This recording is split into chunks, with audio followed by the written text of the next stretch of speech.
across the ass. Perfect time for that to start. Great. Oh, are we live? I just turned it. Yeah, I did warn that we were starting it up, but I was Oh, I was hoping that the timing would be perfect. I don't feel bad about it. is it just is the first thing in this of my Your thing is first just episode is going to talk about having some great booty shorts. oh great. It's on brand. Mm-hmm. That's It's okay. perfect. You gotta get the one to say "Abandon all hope, ye who enter here." Yeah, there's Those are a pretty good. there's a good one for the web series I've been watching. Welcome to Night Vale, and they put out one, Oh, I love and it. Dude. their shorts was I gotta find it because it's a good one. I think it just says like haunted or something on it. It's just Yes, like I've seen those. Like literally, this is a Welcome to Night Vale tattoo. oh hold on, let me get a better view. Let me see. Yeah. Oh yeah, there it is. Yeah, yeah. I love that. This is Night Vale Community Radio. Hell yeah. When I Yeah, got it, I've been making faceless old women who live in your house references for like the last 3 weeks, and nobody has gotten it. So I'm glad somebody will appreciate it. have you gotten to the mayoral elections? No, I'm on year 5, so Oh, I've been binging it. okay, good. Yeah, Purple Head just died is where I'm at. Ah, no. Yep. Now, And now it's not a super spoiler because you have to know who Purple Head is for that to have you do any have no impact. purple. I love Purple Head. He bought Loved, season. loved past tense. May rest in peace. Too bad. Anyways, I won't say anything too spoilery because I was going to say it spoilery. I guess let me fucking make sure I'm watching my own campaign right now on Twitch. If everyone's ready, we could start. Oh yeah. Bitchins. Let me make sure I have everything up and running. Okay, yeah. This is my very first time ever running a game on stream, so this might be a little bumpy. But welcome to Diesel Dragons, a Weird War II Savage World game set in a fantasy world of Dungeons and Dragons. But when they finally figured out how to make coal work, they know how to use it now. And they also found oil and or industrialization has happened. Unfortunately, there with growing needs for resources and growing technologies comes conflict, and with that conflict, occasionally you get fascists. And this is the state of the world as we now know it. A invasion of the surface from the Underdark has swept the world and captured a lot of territory and completely conquered the nation of Fostral, where our story will take place. We zoom in on the capital of Ceres, or the former capital of Ceres, past the beautiful old world buildings, as we watch jackbooted thugs with armored vehicles, riding armored vehicles, patrol the streets, and we will focus in on one of our heroes. Let's see, 1, 2, 3, 4, 6. Okay, we're gonna start with Grigory Roslasar. Our camera zooms through the city and onto a red dragonborn who is currently walking just down the street casually. People mostly ignore him. This is a metropolitan area. Lots of immigrants live in this city, so it's not too unusual to see a dragonborn here.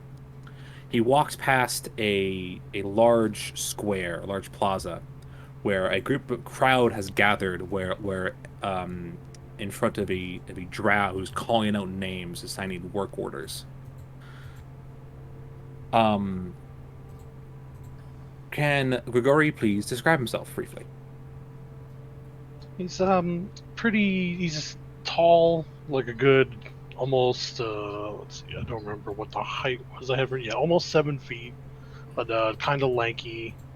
dressed in, you know, the average like common person's clothes, the red dragonborn, and he's probably talking with one or two friends that he's been keeping up with since the occupation. Sure. Yes, as Gregory walks through the streets, he witnesses a man being dragged from a building by two drow.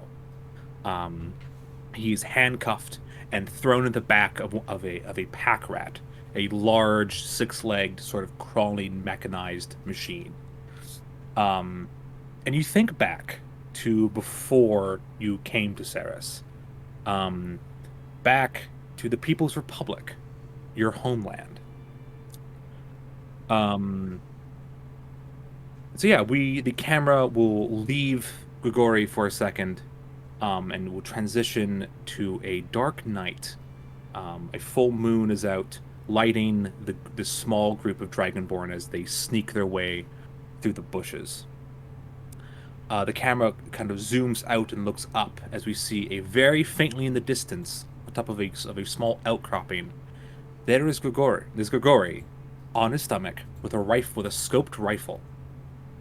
He's looking down over top of this small encampment of soldiers that have occupied his village and have been for about 6 months at this point. Grigori, you can see your allies, friends, childhood friends of yours that snuck dynamite from out from the local iron mine in an effort to sabotage your occupiers. You watch as they slowly creep their way through the underbrush with your watchful eye over them and get closer to this camp. They approach a large spider track, these massive, heavy armored mechs on 8 legs with a large 50 millimeter cannon. As they are setting up and planting the dynamite, you watch as one of these drow, very casually, smoking a cigarette, just doing his rounds, his helmet's off, he's carrying it in the other hand, rifles strapped over his shoulder. A normal day, he's not expecting anything to go wrong, but he's approaching your friends, and you can see him. What do you do?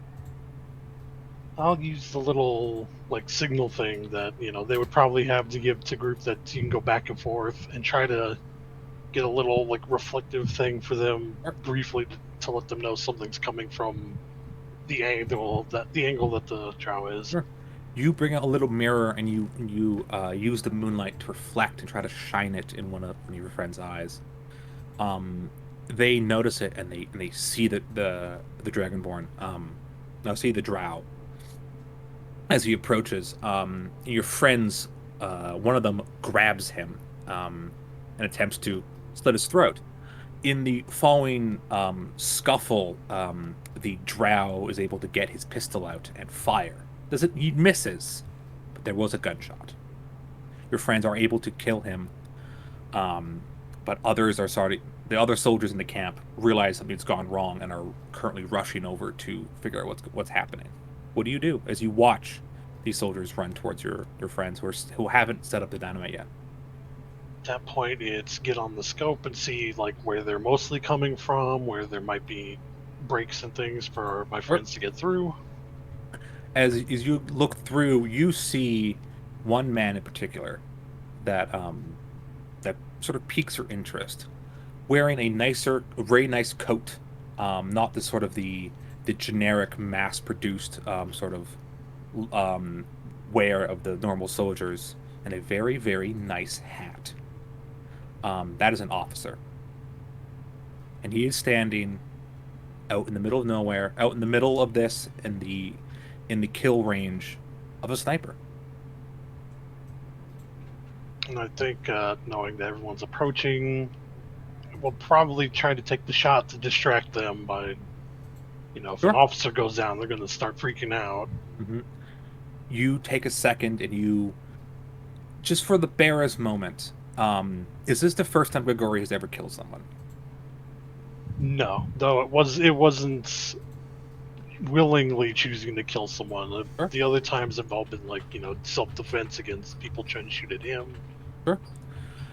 Yeah, this is the first time you've ever shot someone out of the blue almost, and just for a second, then you remember the hammer of the artillery on your village. You remember it burning, the soldiers coming through, arresting people, forcing them to work in mines, and that hesitation leaves you as you fire, and the officer turns for a second, just turning, and then the shot comes and destroys one of his eyes and blows out the back of his skull as he flops down. The soldiers freak out as there's now a sniper and they turn. This gives your friends enough time to finish down the dynamite and light it, and they start running. With the few pistols that they have been able to smuggle and steal, they start shooting at the soldiers. The occupiers are in sort of a panic right now as you pick your targets carefully and take a one or two shots before the tank explodes. It just goes up in flame. It lights a nearby ammo depot on fire as well, and that burns and starts shrapnel and rounds are going off as the ammo burns. Um, it is a cacophonous nightmare, but you did good. You did very good.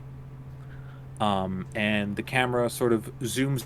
You see Grigori walking down Ceres, miles away from his home, having been sent there to help the resistance force, as your own people are still fighting their own war. And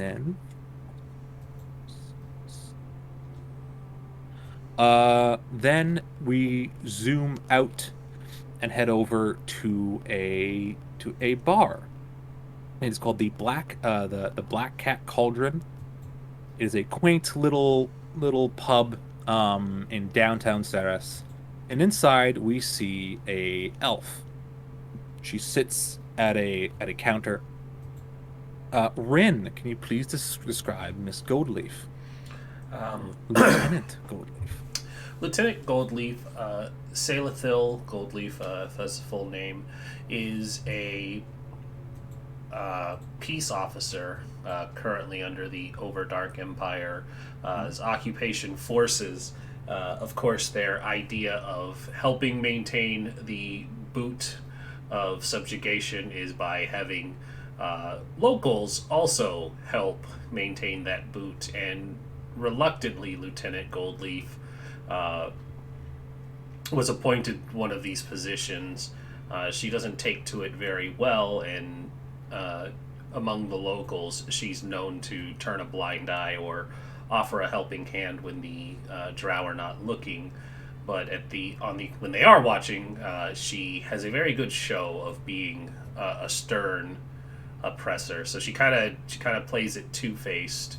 But she is an elf, long ears, tanned skin, as is the norm of the elves in this area, and then grayish white hair that makes her kind of stand out amongst her own people, as she does not have completely surface elven heritage. There is some drow in there somewhere, and that's what gives that distinction, and probably why they picked her out of everyone else. Sure. You sit at the counter of this bar. The landlord, his name is Francois. He's sort of that classic, or he was that classic fat like barkeeper trope. Mm-hmm. However, after about a year of rationing, he's definitely lost some weight, and not in a good way. So he's a bit thinner, a bit drawn, but he's still as jovial as you could be. And as you sit there, and sort of wait for the about three drow in the corner who are enjoying their own drinks very loudly, for them to leave, you reminisce back, a couple months earlier. You had been called back from the front lines. You had been there almost since the beginning of the conflict. You saw increasing action as the war continued. But every time it was retreat. It was retreat. Retreat and dig in, retreat and dig in. So eventually you were called back to the capital. And you were waiting with your comrades and your fellow soldiers for the siege, for the urban combat in the capital. It never came, however. Um, One day, as you're sitting in your barracks, you had your weapons with you, and you're just waiting for someone to shout out commands. Officers, particularly the ones of your particular company, were called to a meeting hall.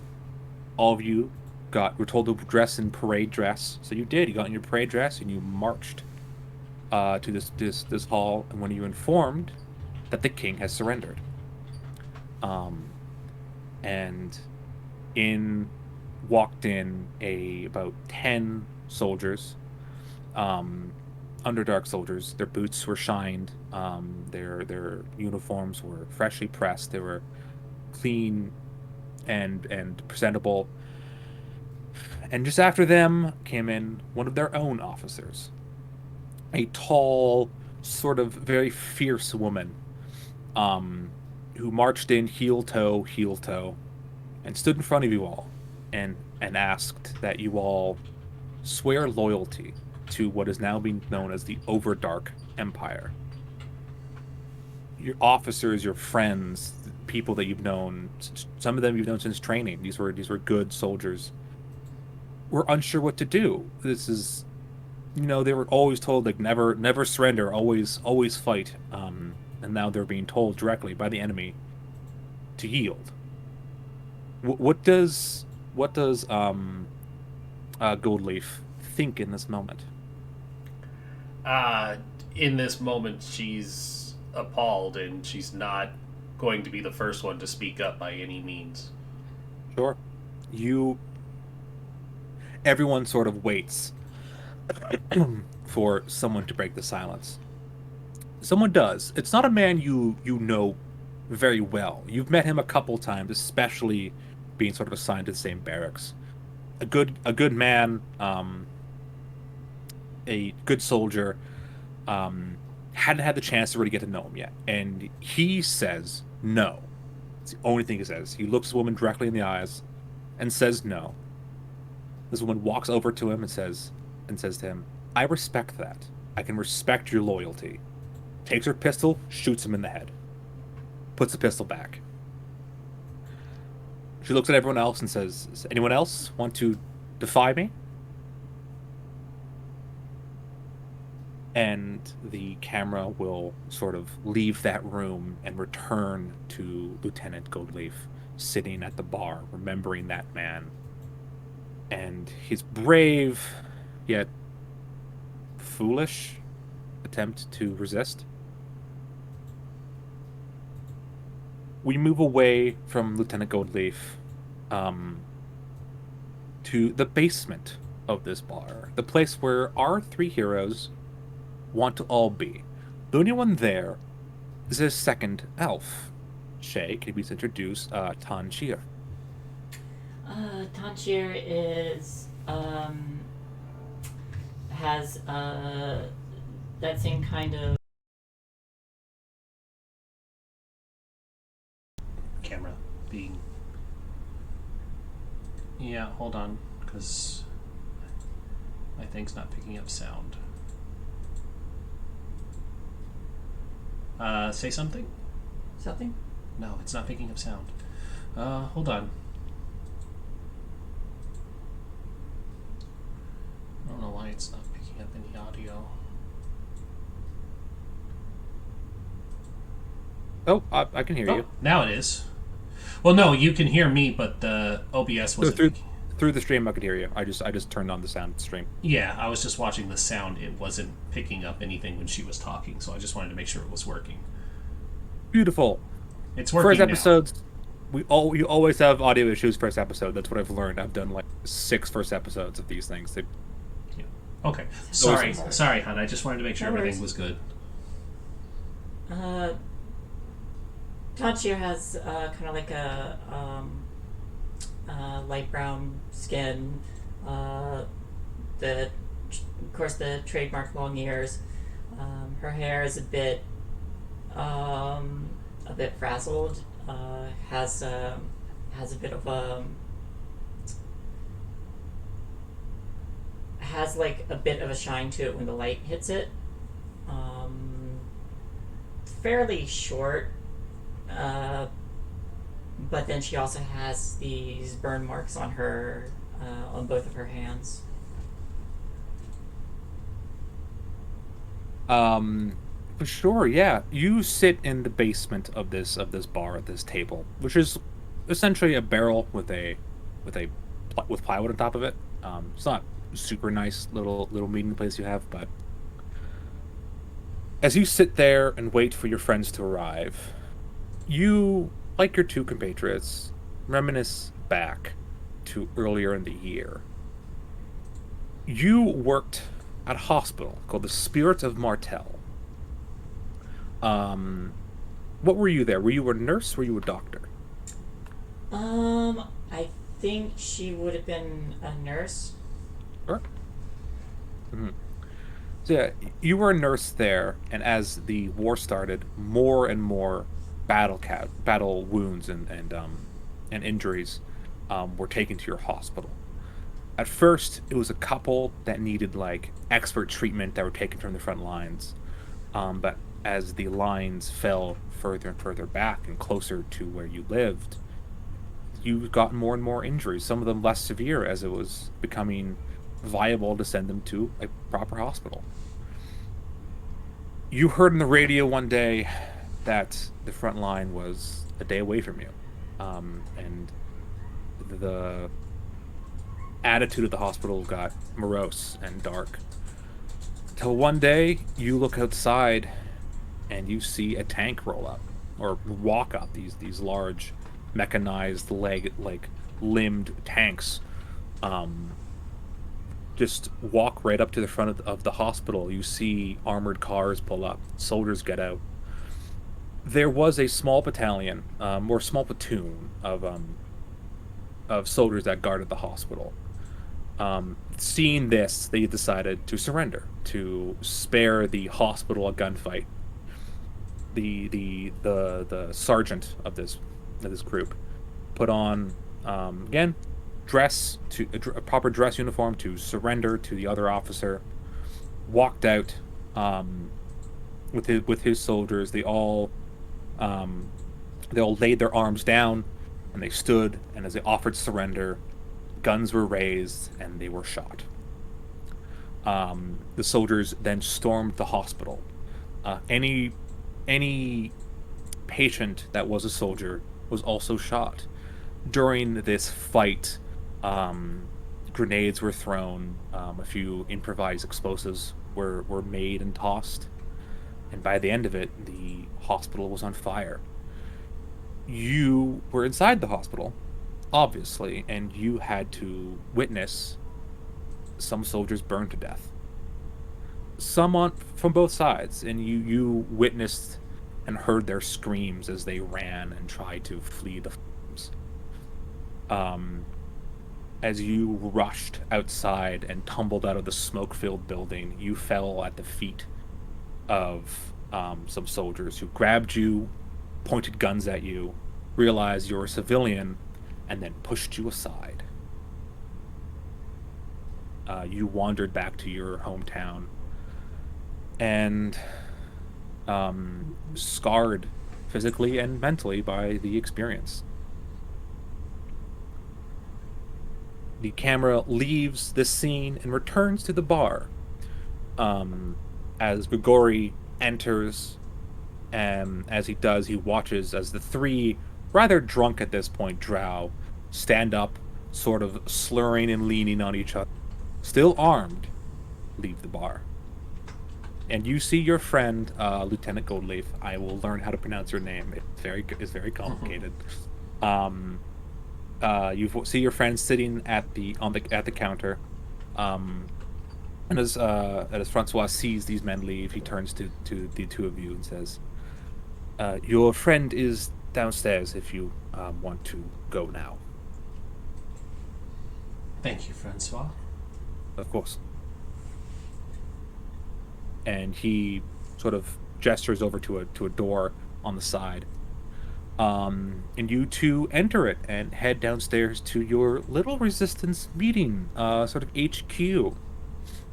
And it is not very well equipped, your weapons that you've able to sort of collect or sort of hidden behind some tarps. It amounts to like 2 rifles and a pistol and some knives, not counting your own sort of government issue revolver, lieutenant. But yeah, you see your doctor, your medic, sitting at the table. Um, so yeah, in this room, there's also maps that sort of have a few locations. There's a local armory. Some are marked. Some place locations are businesses that are owned by sympathizers or through by sort of forced immigration. A lot of Drow were brought up from the Underdark and sort of forcibly they were given like control of businesses. So you have some of those marked. You have a couple routes of you think maybe some prisoners of war, some caravans, but not much. You don't have a whole lot of information. And as I said before the stream, you are underfunded, under-equipped. You have no allies but one bartender, and no one knows who that. Oh, well. Good evening. Everything seems to be going well.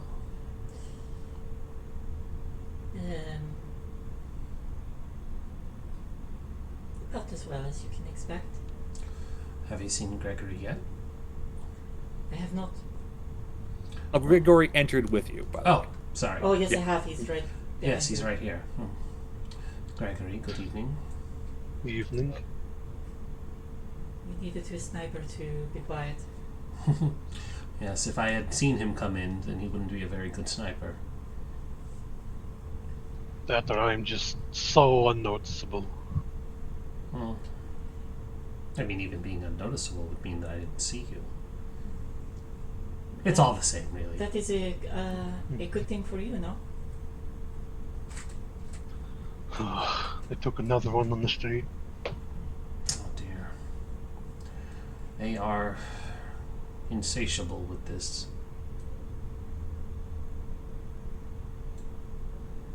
Do not like this stepping up means they could be doing something very big next. That was my worry as well. We should find out what they're up to. Do you have any inclination of that might be? Not at the moment, but I might be able to start asking around. Usually when taking more people off streets, more labor, probably more workforce on something big, building something, making a new building for something perhaps. Yes.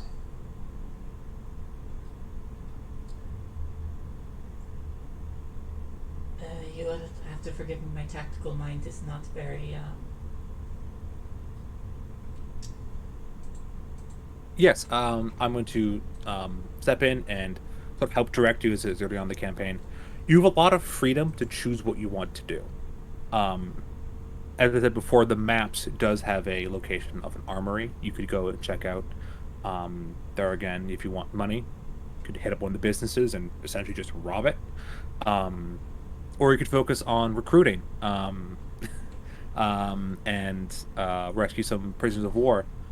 In this campaign, you can get sort of send you underlings that will fight with you when you need them to. But for right now, it's just the 3 of you. Mm-hmm. well, I don't think recruiting will go very well if we do not have supplies. No, we are not. We're not prepared to begin such a thing, like you said. With time. Knowing that they could be pushing for something, I say we hit armory, get weapon, then get money. And then we use that, plus freeing wherever they are taking these people to, and we recruit from that. We come back with people, we look like hero. Weapons, they do me very little good. Well, we could consider money, recruitment, or money, weapon. Well, the weapons aren't necessarily for you. We will outfit our recruits with them. Of course. And your job is to make sure that they survive. Yes, this is true.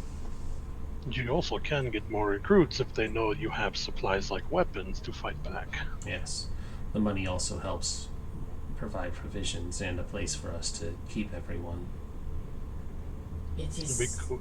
I would be honest. It would be very hard to take care of people in the basement of a bar. Indeed, which is why we need money. Hmm. Money opens a lot of doors. Exactly. Though, gun opens door with money. That is true.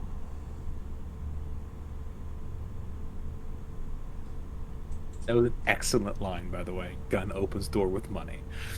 Um, so,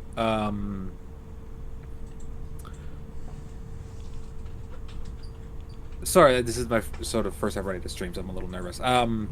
What is the group's? What do you think the group is going to do with this? With your sort of first outing as a resistance movement? Well, it'll be easier to get money or to get guns if we have the money to have a bigger place to put them, because getting a bunch of supplies and having nowhere to stow them is terrible. Yep. So we'd probably want to hit the money first and then use that to expand and get like better space. Solid idea. I do not doubt that this armory is probably well fortified. That as well. If we get more money, get more supplies, bigger place, we might get more people to help with that. Then we use armory to go rescue people. As an option. So you're thinking of doing getting some cash first. I think the cash first is our best bet. Sure. There are several places you could rob in the city. Looking over, you do have a lot of connections, sort of currently within the city. So, for instance, like there is a jewelry store, but it's probably not best to rob if you can't fence jewelry. There is, however, there's a laundry that is run by a drow, which doesn't pay super great for its workers. Sort of a privilege that drow business owners get is they sort of exempt from certain labor laws for their employees. It is a heavy cash business. The workers probably won't put up a fight. It's not the biggest score, but again, there's 3 of you, and you have like 4 guns. So yeah, that's an option. If you want to go a little bit bigger, you could probably try again. If you want to go for it, you could try the jewelry store and just rob them of their cash or their vault. I have a question. Yes. Is it possible to get like ongoing residual income from one of these businesses if we are able to place? No, because that won't work. You could, if you so desire, purchase a business. If with you the have money we steal. With the money, that is something you could with do. the money we steal. With the money you steal, yes. Okay. Again, currently you guys are very underfunded, so that's a very good, interesting thought. I didn't think of. I don't think there's something in the rulebook that would for OD businesses. It's just what it's what the business is on the surface. It's actually a bunker. Yes, no, that is that is a very interesting idea. I encourage you to pursue that goal, but for the moment it'd be pretty hard to with your current resources. Okay, so do we want to steal laundry or jewelry? Could rob them, but we must make sure that not very frequented by people, at night kind of thing, when it's quiet, easy to get to. Or I do have a can they both be robbed? if you want to try to route both, yeah. We If I heard could. that The problem is we would need space between. If you rob one, they know other place with money, other place with money, possibly hit next, put up security. So we would rob maybe a laundromat, and then a couple days later come to other place, like that, the jewelry store. We don't want to draw too much attention. Not yet, anyways. Plus, it will give us time between robbing laundromat jewelry store to find fence for jewels, All right. because it's not easy to find someone that buys stolen jewelry. That's true. I understand. It makes sense. I imagine a laundromat not very well defended, so we shouldn't need too much. So, Just enough to scare and overpower a simple guard kind of thing. all right. If you get hurt, I will make sure that you do not die. That is very reassuring. It is just the three of us, so... Gregory, are you comfortable being closer to the action? It's not something I look forward to, but it's not, first time I had to. Usually when you get on roof, you must go through people to get on top of it. Yes, that's true. Just want to make sure we're not putting you in harm's way unnecessarily. As long as they don't have a mounted turret or something, I should be fine. If they That have give me mounted ideas. turret, I'm very worried about laundromat. Yeah, that's... They have a cannon. If they have a mounted turret, then that is not a laundromat. That It's is a an arms defensive factory, reason. and our intel needs to be shot. Don't worry, we bring them to laundromat.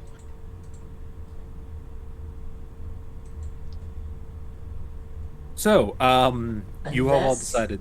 Sorry. Oh, go on. Unless they dry clean by firing the clothes out of the cannon. That is a thought. Oh. Just flash dry it. Just Super fucking like metal way to do laundry. Fire it out of a cannon. it's Anyways, air dry. Yeah. you have decided to rob a jewelry store. Look at your map. But the there is laundromat.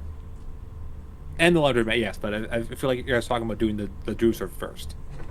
What we need to do, we'll rob the laundromat and then look for a fence while we wait for the heat to die down so we can rob the jewelry store. Okay, so that's where I got confused. Sure. Looking at the map and sort of some of your notes, what you have seen is the laundromat is owned by a drow. The jewelry store is owned by a sympathizer, someone who, when the occupation arrived, was very willing to sort of roll over for them. There's an old saying. If you excuse me using real world things, if you see three men sitting at a table with a Nazi, there's four Nazis. Sort of that philosophy. This person was very happy and has been very vocal support of the occupation. So you don't feel too bad about robbing them. But yeah, the laundry is in sort of the newer, poor area of the city. You guys can go and check it out whenever you want. You can also check out the jewelry store as well, since you're not doing anything illegal or looking at stores. Yeah, that's true. We could scope out jewelry store, then go see how heavy traffic is in laundromat. All right. Yeah, I don't mind scoping the place out first. We shouldn't just go in guns blazing after all. It's very bad for health. Generally, Very well. sure. The group gathers its things. Anyone taking a weapon with them? I'm carrying everything on me that I would normally have as a officer. So it's not unusual for me to have my sidearm, but Yes, as an officer of the law, specifically a local officer of the law, You probably wouldn't receive a rifle. You probably couldn't carry that around, but you can carry your sidearm with you. Yeah, Absolutely. the revolver is what she carries on her most days. Grigori, you can't carry a rifle through the city. Neither can Yeah. check the name. Neither can Utan, as it is straight up illegal. You can carry a knife if you can hide it easily enough. Like I think if you for get caught. Grigori, it'd Yeah. probably be really easy too, because he's got the big, heavy, kind of like poor commoner looking outfit, so he can tuck a Yeah. knife under some stuff pretty easily. Some good Russian peasant clothes, for sure. Does Tan carry a weapon? Nope. Fair enough. So you all do all of you head to the laundromat, or do some of you head to the jewelry store? Is the laundromat or the jewelry store on the way to the laundromat? Jewelry store on the way to the laundromat. I will say kind of. You have to go out of if you want to get the laundromat, you'd be kind of a straight shot. If you want to go to the jewelry store, you can go every way, but you could do it. It would add another 15 minutes to your trip, but How early in the day is it? Pretty. it's fairly early, yeah. Okay, yeah, we could It's probably not- afford the 15-minute detour to the jewelry store. Sure. Mhm. Yeah, the group exits the bar. As you do, you knock sort of on the back wall to sort of signal the bartender, Francois, and you wait a minute, you wait two, you wait three, and there's another knock letting you know that you can come out. And you do, and Francois is still there. Sort of, the bar is pretty empty. So not a lot of people come in here really early as well. So the three of you leave. There are cable cars you can ride very easily. So you could hop onto one of those, have to get off, get on a different one, sort of thing. And you pull up to it's called the Ceres Royal Jewelers. Is a fairly nice sort of old style building, sort of very classical European sort of visual. Large glass, like sort of a large glass window with display cases with displays of very finely made jewelry. And you see that there are some soldiers kind of loitering around. Sort of just you see two of them kind of across the street, and another one trying to be very casual by the door, kind of thing. That's what you see. Let me go on. As we're passing, can I just kind of like whisper, just like look down, look small, whisper under my breath, and just subtly like trace a little circle, like just on my leg as we're sitting, because we're still in the car, or in the. No, you would be out. It was a Okay. cable car, so you would have to like get out because it keeps moving. Yeah. Gotcha. So, just kind of like looking down, just trace like a little circle on my arm, and I would like to cast Detect Arcana. Detect Arcana. Okay, you cast Detect Arcana. One thing you notice. Do you want me to post it for you? Sure. Yeah. Let me see. If there's a range on it. What? Exclusive foe, supernatural.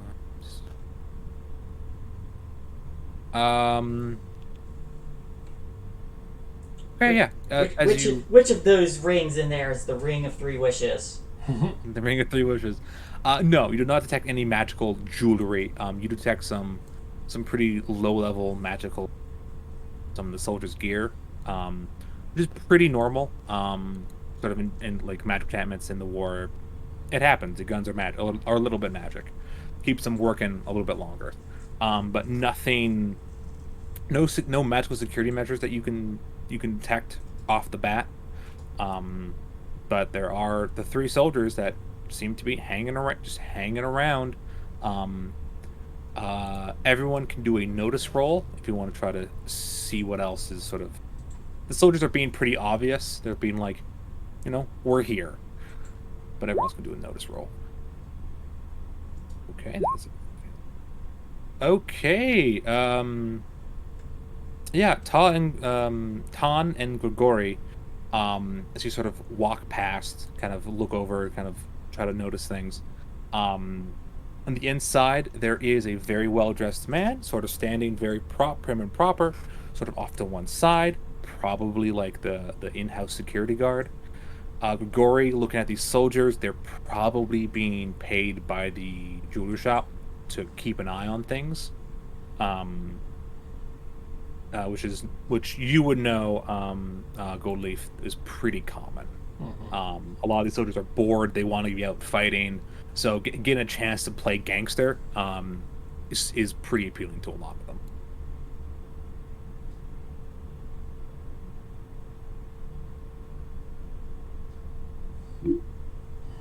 Well, they're just on guard duty right now, so there's no reason to worry about them, but we'll have to manage that once the time comes. I do not sense any magical defenses.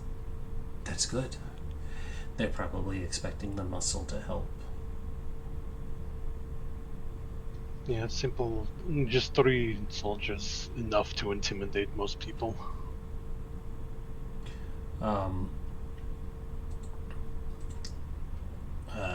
Selathil is going to move up to...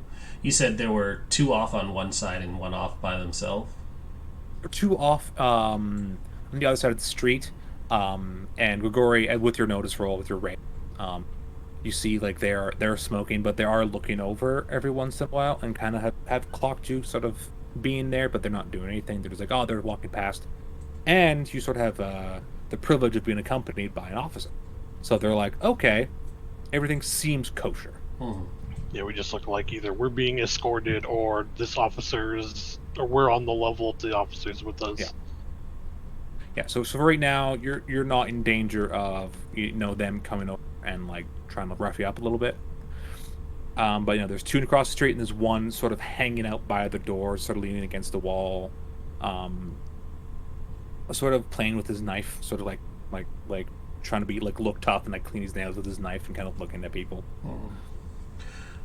Selathil's going to tell the other 2, just keep continuing down the street. I'm going to get some information. All right. Okay, we will take a back alley back to Main Street for the laundromat. We'll take our time. Specifically, she's gonna make it look like she was giving the 2 of them directions, because we don't want to be associated, because 2 elves and a dragonborn stand out as a description. Sure. So she's gonna kind of be like, yeah, you're gonna go back that way, hang the right, and that should take you back to where you need to be, so that our casual conversation doesn't look like anything more than casual conversation. And when that's finished, she's going to approach the one who's guarding the door. Thank you, officer. Carry on and keep your head down. For sure. Yeah, you approach the one of the soldiers, the one by the door, and he sees you kind of like coming up to him to interact, and he sort of takes that, puts it back in its little sheath, and kind of looks you up and down and says, yeah, they're not the voice I want for these guys. Yeah, what is it? I was just wondering how your night is going. Pretty good. Just on patrol, as you know, but just making sure that the streets of this fine city are safe. You're doing such a good job keeping everyone safe. Of course. Thank you. And she smiles and bats her eyelashes, and she says, I'm Lisa. He kind of smiles back. Roll a persuasion. Absolutely. I got rid of the charisma one. Okay. Traded it out. Yeah. That's technically still a pass. What did you roll? 4. Yes. Well, the wild die is a 9, so that's a raise. Yeah. The man's the soldier kind of smiles and extends his hand. Can be very official, like meeting of 2 different official people. Says, my name is Sorn. Sorn. Yes. Nice to meet you. Sorn, if you want to put that in your notes. I will do that because I'm bad with names. Where? I almost forgot the innkeeper's name moments after I gave it to you. Don't worry. Where am I able to put notes on this sheet? At the top of your sheet, next to the little there's a dude notepad. picture, I see it. Sorn. Sorn. Sorn. Yes, and I'll actually write that in my own notes, just in case he comes back and play it. Looking at these things, is the bonus die the one that's always on the right side? Is that always a d6? Yes. So to explain a little bit, the wild die is for special characters like yourselves, the wild cards. So so you will roll your stat and your wild die, and whichever one's higher is one you take. Oh. It's sort of a bonus you get as a PC. NPCs don't get that. And it's always a d6 then. Always a d6. Yeah. All right, got it. Thank you. Yeah. And then it can explode when you roll the highest number of dice. You can roll it again and add it together. Mm-hmm. It's fun. Anyways, all right. Mechanics talk over. Rin, yeah. So Sorn shakes your hand. Says, well,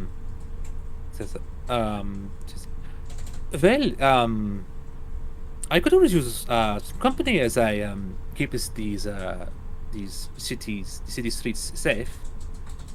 And kind of looks over at the store and says, "You seem like you're on the up and up, yes?" Of course. Why wouldn't I be? Do I look like trouble? Of course. The owner of this place, I could put a word in if you allow me to buy you a drink sometime. Of course. What time are you off? Well, my patrol is over around sunset. Sunset. Good to know. Yes. We could meet up back here if you so desire. It's getting a little French. What are we doing with German? Work on that. It's fine. He was right on the border. Fair enough. So yeah, he says, he says, if you come by here around sunset, let's take out for this drink. Of course, sunset it is. Kind of smiles, and says, well, I must ask you to not loiter. I had no intention of doing so. I was actually heading inside, but I just wanted to have a moment to talk to you first. Sorn, I'll see you at sunset. And she'll kind of do the thing where, like, she reaches up and brushes a hand against his arm as she walks into the jewelry shop. Sure thing. You do that. He kind of smiles, very satisfied with himself. You can't know that's his brand is like I knew it fucking like I'm a big tough man. This is great. His compatriots across the way are probably giving him thumbs up. One of them's rolling their eyes. Good job, Hans. Yeah. Good job, Hans. Yeah. Anyway, so yeah, you walk into the store. Okay, you walk in. It's very nice. Like marble flooring, these glass cabinets, a sort of central, like this big like wooden desk, like very solid wooden desk with a sort of an older gentleman human who has like a bunch of jewelry equipment. He's like making jewelry right there, sort of like a gimmick he's doing. As he sees you walk in, says, "Hello, welcome to the Royal Serist Jewelers. How can I help you?"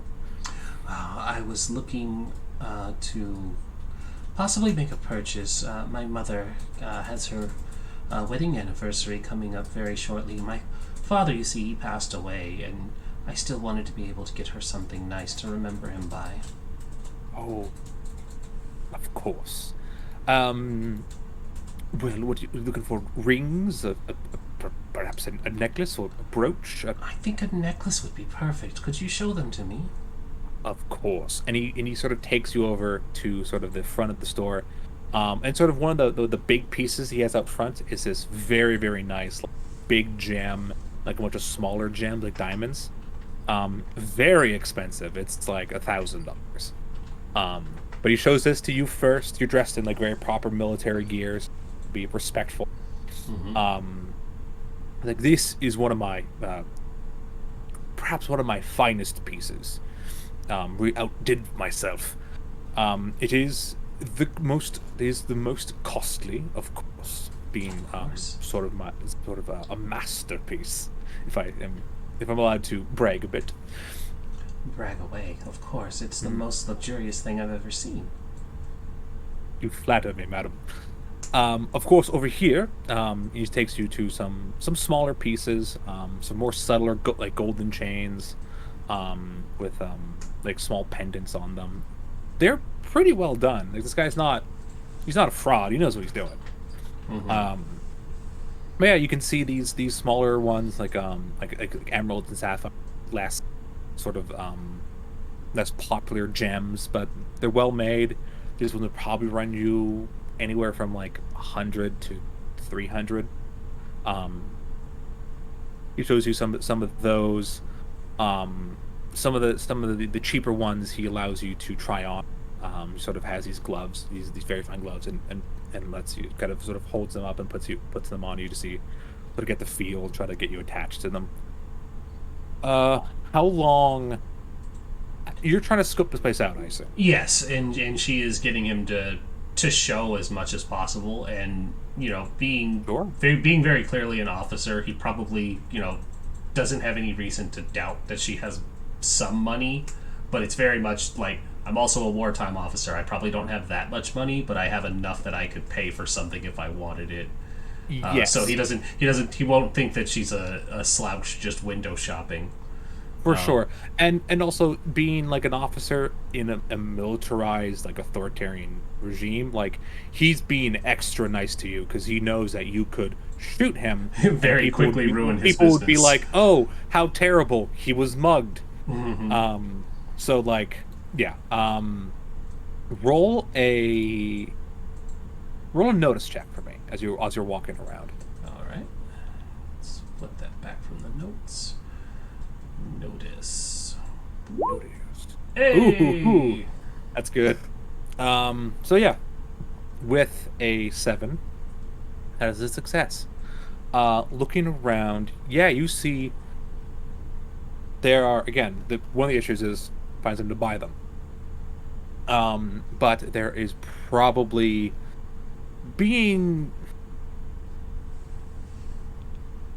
you're not super familiar with sort of criminality.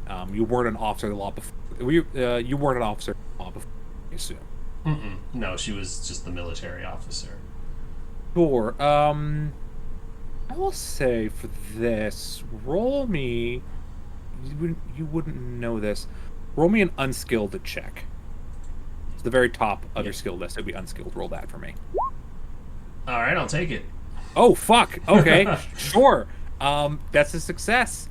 Having joined the sort of criminal, sort of the law enforcement, you had some training. It wasn't great. A lot of it was just like hit him with a stick, and if that doesn't work, shoot him. But you got a little bit, and what you had learned about sort of fencing is that a really good fence could probably get you half the cost of these. Well, but that's like, you need to like know people to do that. So you could probably get maybe a quarter, like 25 cents on the dollar for this, like being brand new to it. We're gonna have to just steal everything. God. Yeah, you have to get a lot. Like, if you were like a connected criminal, easily 50 cents on the dollar. But you're not. If you're lucky, maybe up to like 30 cents on the dollar. It's a good thing Grigori has that criminal background. Cough, cough. He's a farmer from the USSR. Yeah, that's true. I mean, So not worry, we have criminal background. Yeah, our government does. So yeah, but that's what you can like. All right, probably can get. It's still a decent amount. Not one necklace, like $1,000. That's that you can, if you clear this out place well enough, you can get a bit of money. Yeah, can get some good money when it counts. What have we been playing for? About an hour? Okay. Sure. So yeah, that's what you scope out. You could all together, sort of, with this sort of in the necklaces. If you just get the necklaces with about a quarter of the price, you'd probably get good for $400 just necklaces alone. Like, this device is nice, but it'll take time to get the money. So she's gonna pick something, something with an emerald set in it, and I know I'm gonna kick myself for this later, but I'm gonna get the money back if we don't fuck this up. So she's gonna put $50 like as a down payment on this, Sure. and just be like, she's saying, because it's not uncommon to do installments even for like a 1940s. So Yeah, she's like, this is the down payment I want on it, and when my next pay allotment comes in, I can finish it. But it's just to keep that lie with some bit of truth, because she is in fact putting money into it. So this guy's not going to have any reason to doubt the officer who came in and paid money for it. So she's just adding to the lie. So I'm just adding a white truth to the lie. So I'm going to put $50 down on this bauble with the intention of getting my $50 back. Fantastic. Afterwards.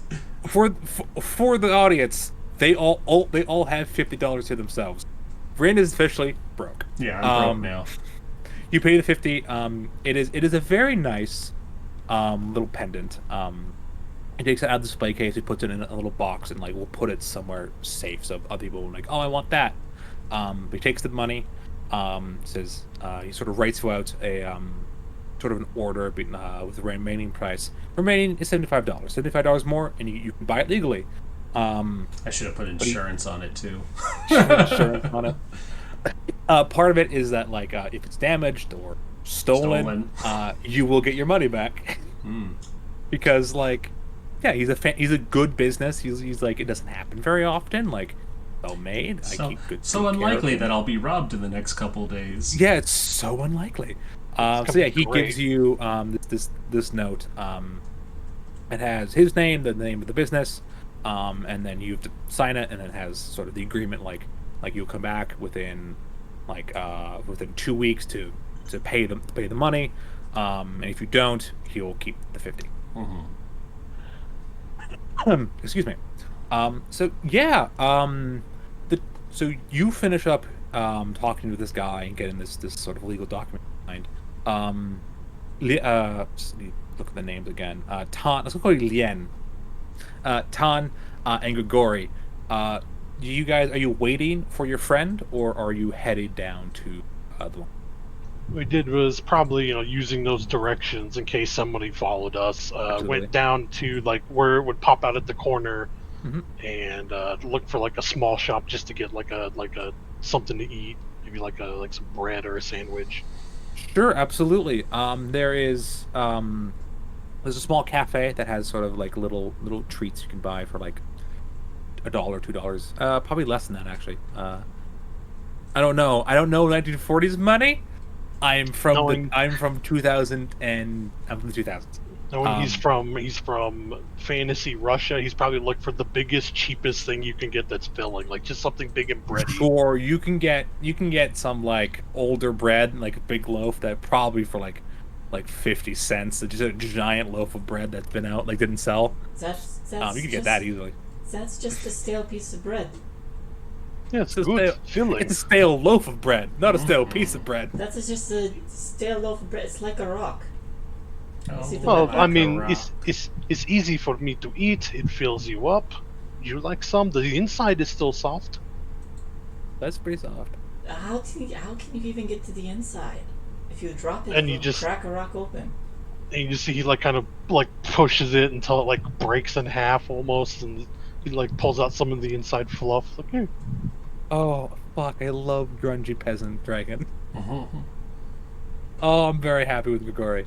This isn't even the crepe. I sample it. Yeah, it's stale. It's stale bread. Like it's bread. It's edible. It's not moldy. It's just kind of bland. Boring. He's like usually be soup, but carrying soup and bread while walking kind of awkward. Yeah, you carry a bag of soup with you and you throw it at the cops. That's a true story. And then you beat them with bread when they try to get up. It's fine. You beat them with the rock hard bread. Okay. Yeah, Or don't you know don't. what? If you hollow out the inside of the bread and then you do, and then you put the soup in it, hot soup. Don't Oh attack. man, This is okay. we're creating Panera bread in occupied fantasy Europe. This is great. Okay, I'm going to It's Soup going to step in be. in bread. and say it is the official stance of Party Web Game. Do not attack the cops with a bread bowl. Exactly. First Bad off, those are idea. way too expensive. You don't want to waste your money on perfectly Don't good food. Look, don't do that. Um, look. We can open Yeah. a bread shop soon. We just hollowed the top out. You put soup in, then you have hollowed area or hollowed plug as snack. Perfect. Mhm. We make lots of money. A whole lot. your two friends are inventing Panera bread right now. That's what's happening. That's fine. That's Yeah, fine. That's fine. Bread They bowls have for this. everyone. They have this. They're sharing this shitty bread. And This bread is wonderful. I don't know what you're talking about. it's not bad. It's not This- great. It's okay. Compared to bread at home, this is high quality stale bread. Oh, so, but yeah, you've pretty good land and bread, brother. Land and bread. Anyways, you return. You were sort of waiting um Saleth, Salathiel. Salathiel. I will get that eventually. Salathiel to return, and about 5 minutes as you sort of sit down by this little bakery, and are eating food. Salathiel emerges from the corner. Hello. Hello. I see you found the directions just fine. Figured we'd take a break. Very good.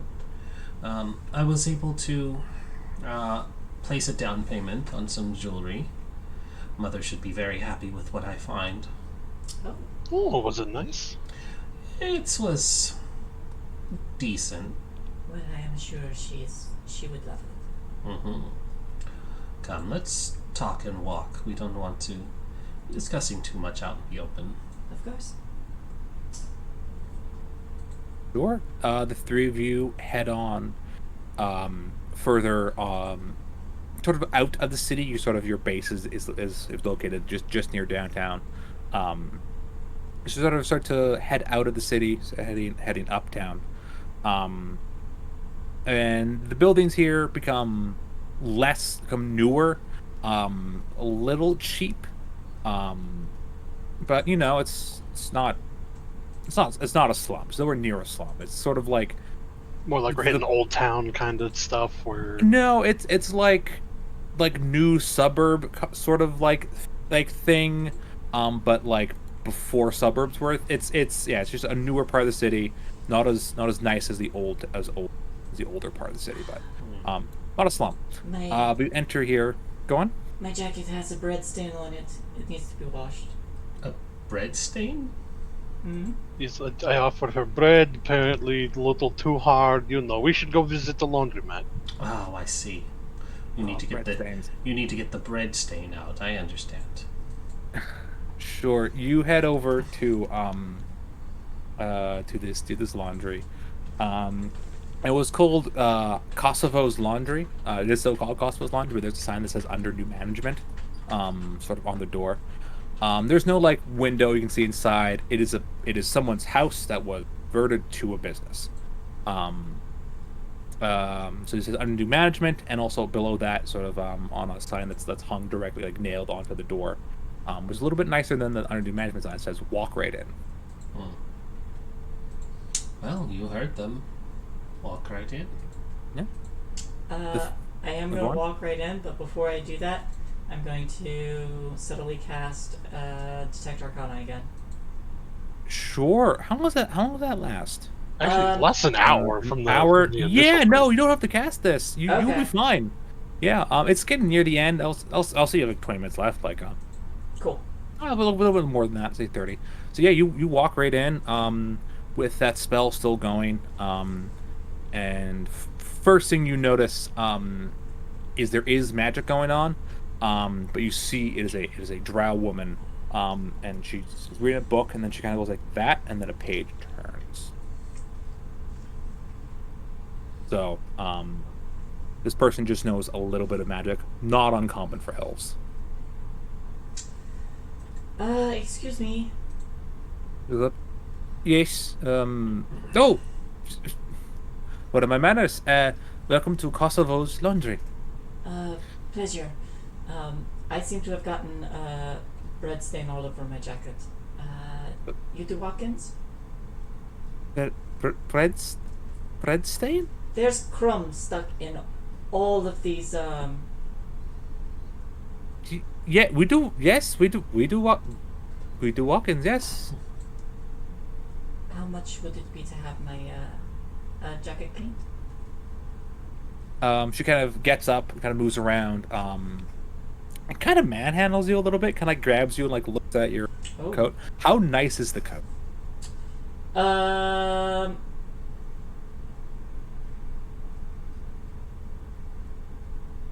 It's probably not bad, but not like fantastic either. Sure. So she kind of manhandles the coat, looks at it, and kind of looks at you, kind of like gauging. Actually, I'm going to roll a notice check for them and see what they get. Okay. They say, for you, for the... that was rude. For the jacket, I would say is about, $3. $6 if you want it done by the end of the day. Oh, that is a lot.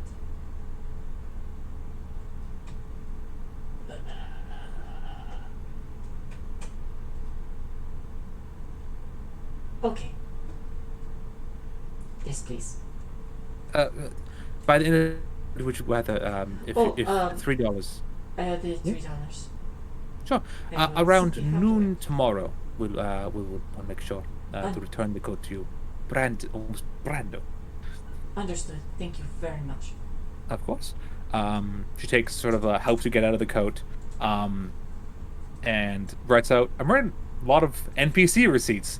Writes out a receipt, hands it to you, a little number. She writes the same number on piece of paper, and hangs her coat up and sort of sticks the note on the hanger so she knows what coat it is, who it belongs to.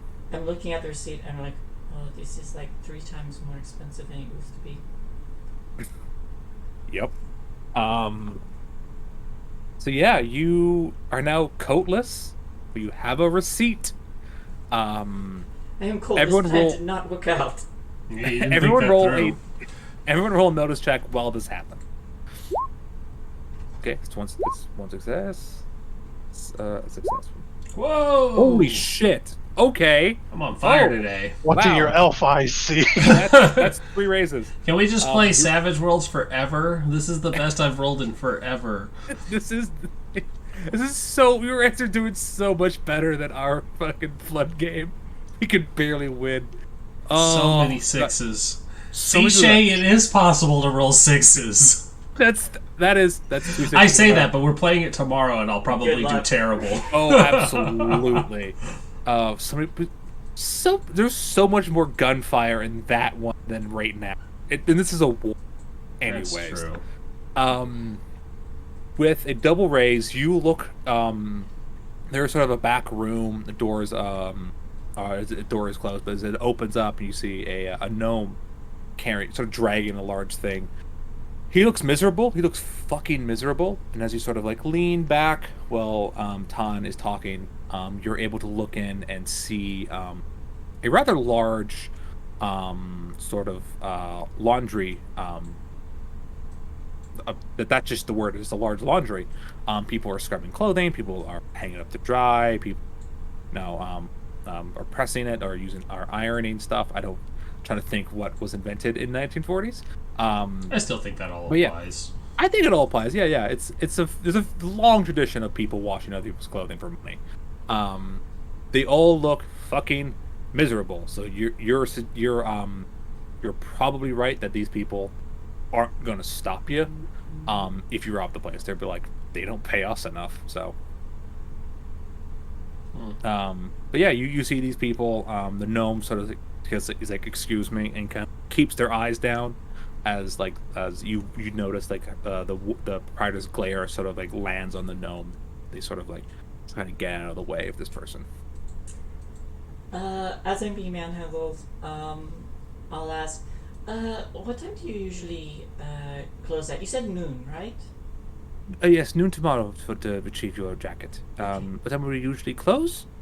Around usually 8ish in the evening. Okay, that's plenty of time. I'll be here as soon as possible.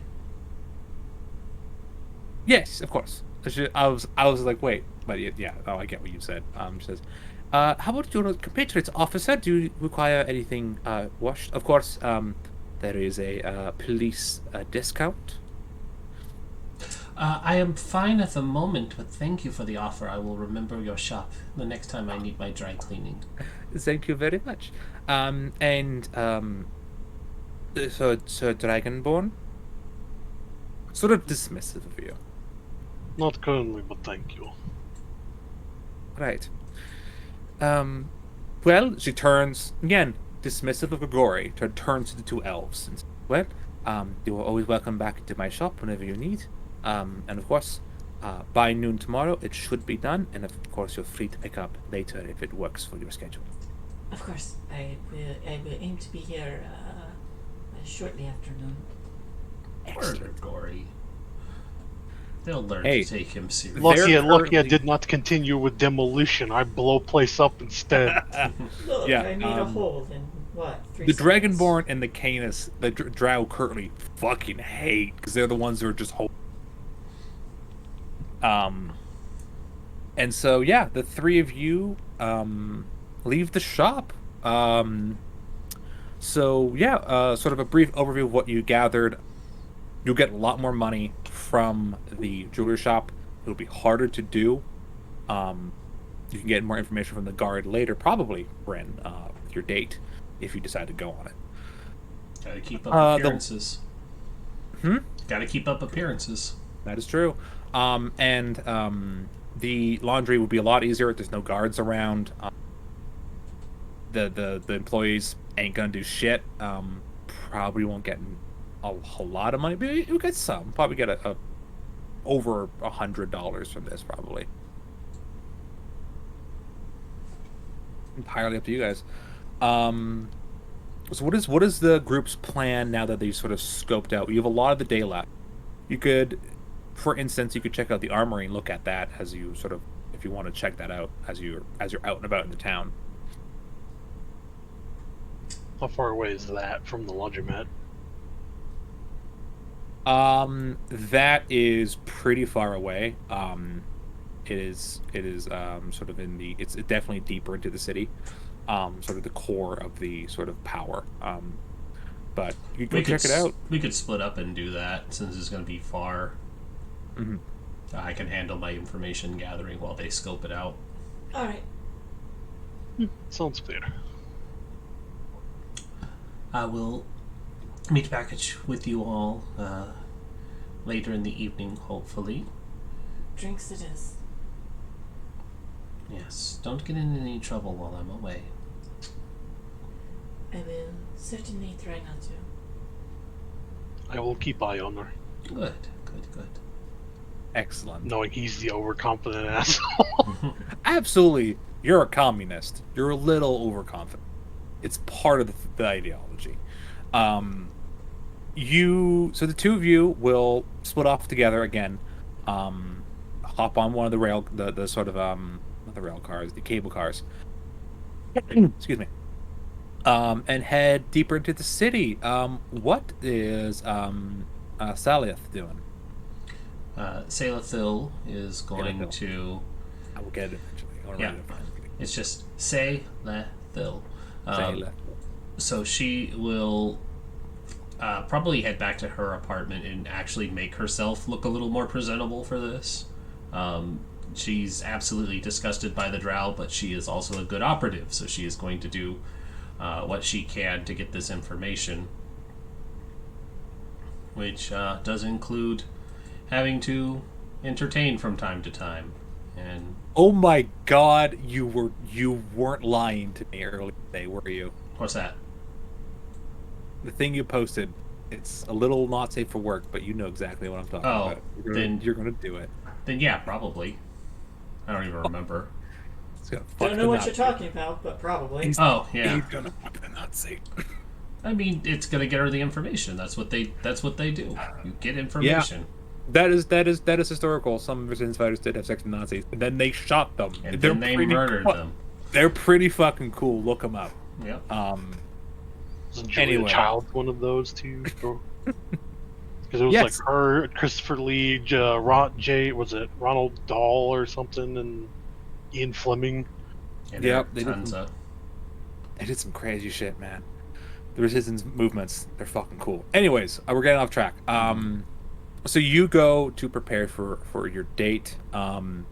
They will arrive at the armory before that happens. So I'm gonna do their thing. Absolutely. As you sort of get ready. The two of you are on this cable car, and as you do, as you're sitting down, a soldier, one of the Underdark soldiers, hops on and sort of walks over to where you are, Grigori, and sort of stares at you expectantly. He kind of does that thing where he's staring down, looks up for a moment, and then looks back down. Ahem. Yes. That is my seat. How empty is the cable car? It is not empty. It's quite full. Apologies. You will get up. Sure. He sits down. Sits down next to Tan, who he politely acknowledges before the cable car trundles along.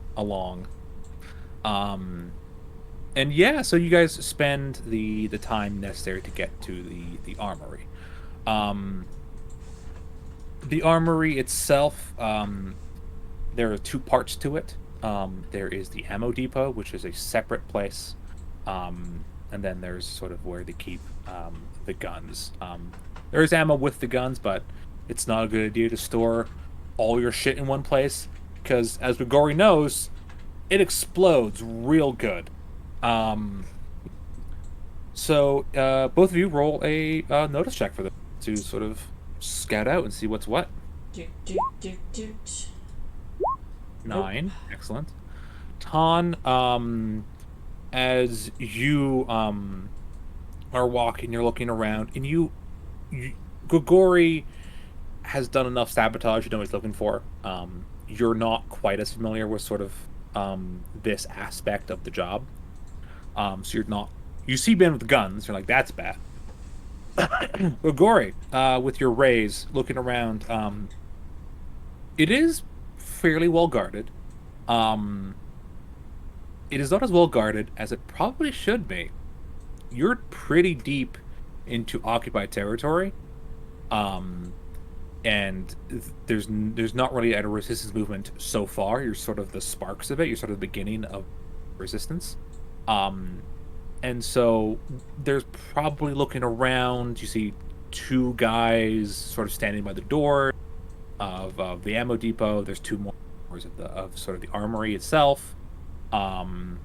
There's one guy very lazily, his rifle kind of strapped over his shoulder. Again, not very painfully close attention. Sort of trundling around. Sort of one guard to patrol the ground so far. And there's probably maybe depends. There might some people might be using them as sort of like a place to hang out. So as you're looking around, it would be probably harder to rob than the jewelry store, but definitely not as hard as you first feared. You have to be careful. You have to be subtle, but you could do it. Yeah, and as they're just kind of wandering around, looking like just people enjoying a walk, he'll speak quieter so she can hear it without being too noticeable. Far less guards than I thought, which means perhaps that thing of them building something new might be true if there is not as much security here. You think they are occupied somewhere else? Possibly they might be building a new work camp or maybe new armory somewhere. But lots of vantage points. And he's gonna look around and see if there's like something high up he could get on, like a hill, a building, a treetop that he could overlook like most of the front or most of the outside area. Sorry, can you repeat that? I got He's distracted. gonna like he'll look around like from the opposite direction to see if there's some tall place he could use as like a vantage point. Oh, very smart. Sure, we'll use that notice roll. Having you roll, it's fucking boring. Looking around you, there are some buildings. You see that some of them are like it's like shop and then residential places over on top of them. Looking around a little bit more, there's a sort of a larger structure. It's a little far away, so it'll be harder to sort of sort of oversight over Goldleaf if you're going to do it that way. But if you're able to get into one of those residential places, you could probably keep a pretty good watch. But those are pretty close though. So if you do fire, they're going to find you quick. Yeah. Well, if we could find a way into one of those, and he'll kind of like motion up with his head, we could at least get better view. Maybe find a place to take a shot or two if we need to. A lot of people seem out in the open.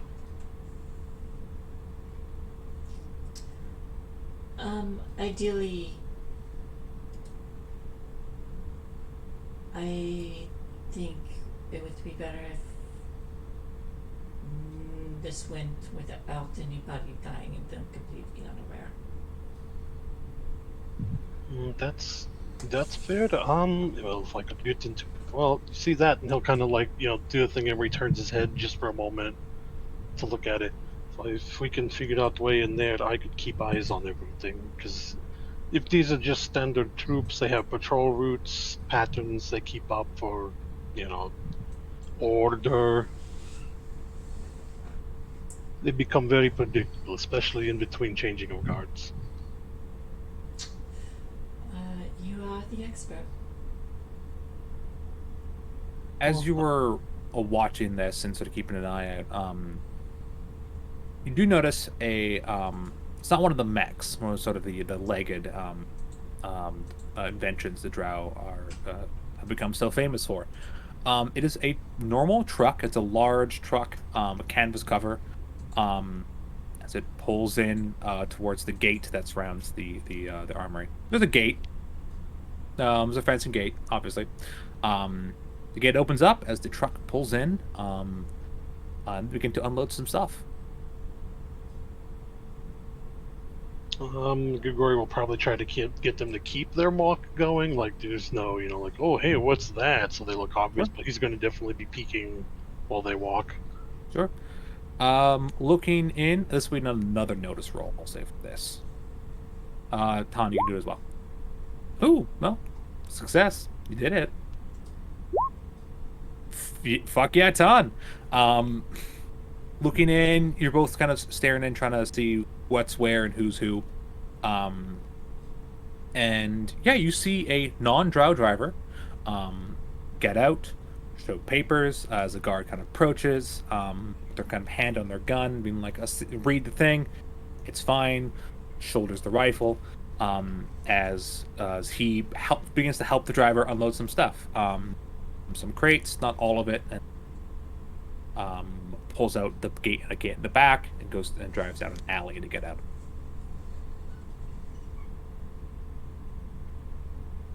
So that's what you see, Todd.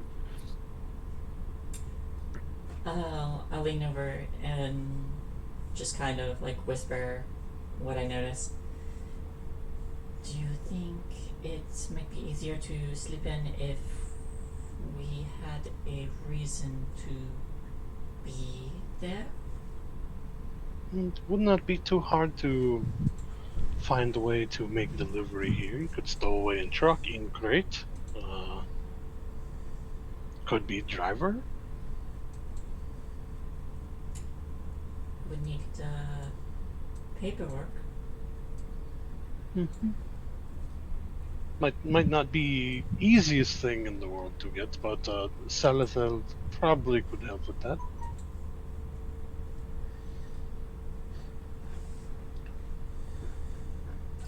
Was non-drow driver, so they trust at least civilians with paperwork. We just need paperwork, really.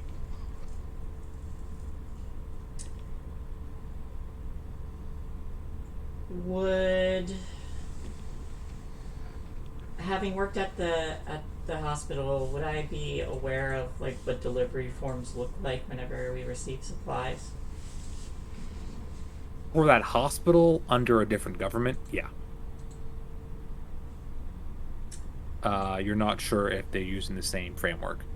I do not know if they are using the same methods. Did the crates look familiar, like things when he was back at home and they were occupied bringing supplies? Would they look like a similar sort of like crates are set up kind of thing? Roll for me common knowledge. Just to see if you can figure this one out. Okay, where are all the skills? Good. Yeah, no, fair enough. What is a common knowledge roll? Because I'll just have to roll the straight dice. Yep. Yeah, just roll common knowledge.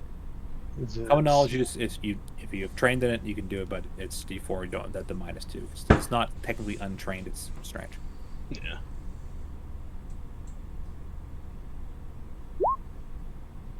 That's a no. Looking at it, you didn't really keep an eye on stuff like that. You were sort of forced along with a lot of the men of your village to do mining. So you didn't really see a lot of like military supplies brought in. So you don't recognize the symbols painted on the side. Yeah. Okay. Yeah. Well, if you could remember what they look like and describe them to her, maybe she knows.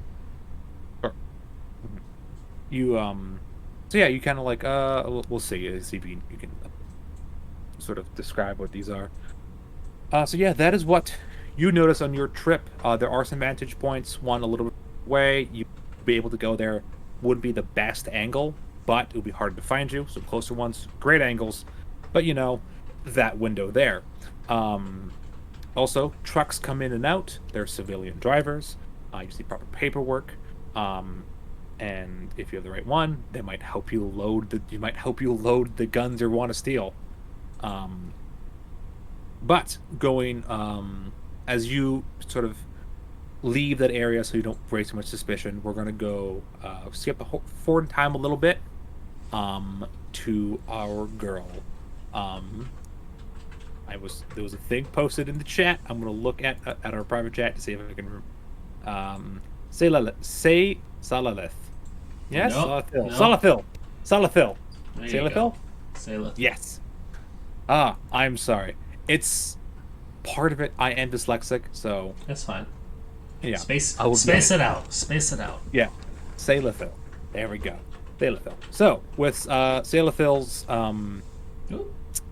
Ooh. Passwords. Haha. You. Sorry, my brain just turned off for a second there.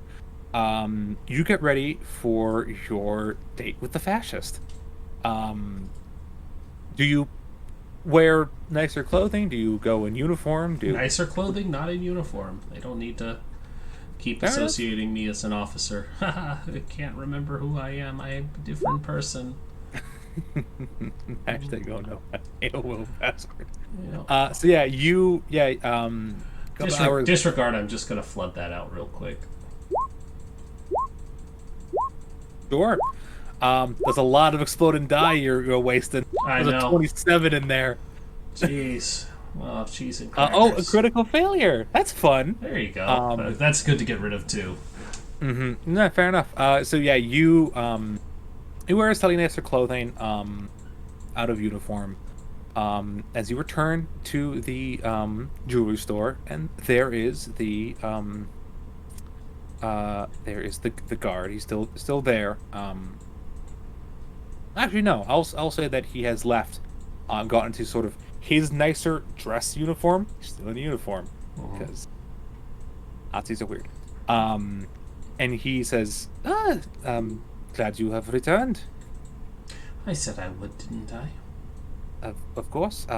Sort of presents his arm to you. And she'll take the arm, wrap Excellent. around it.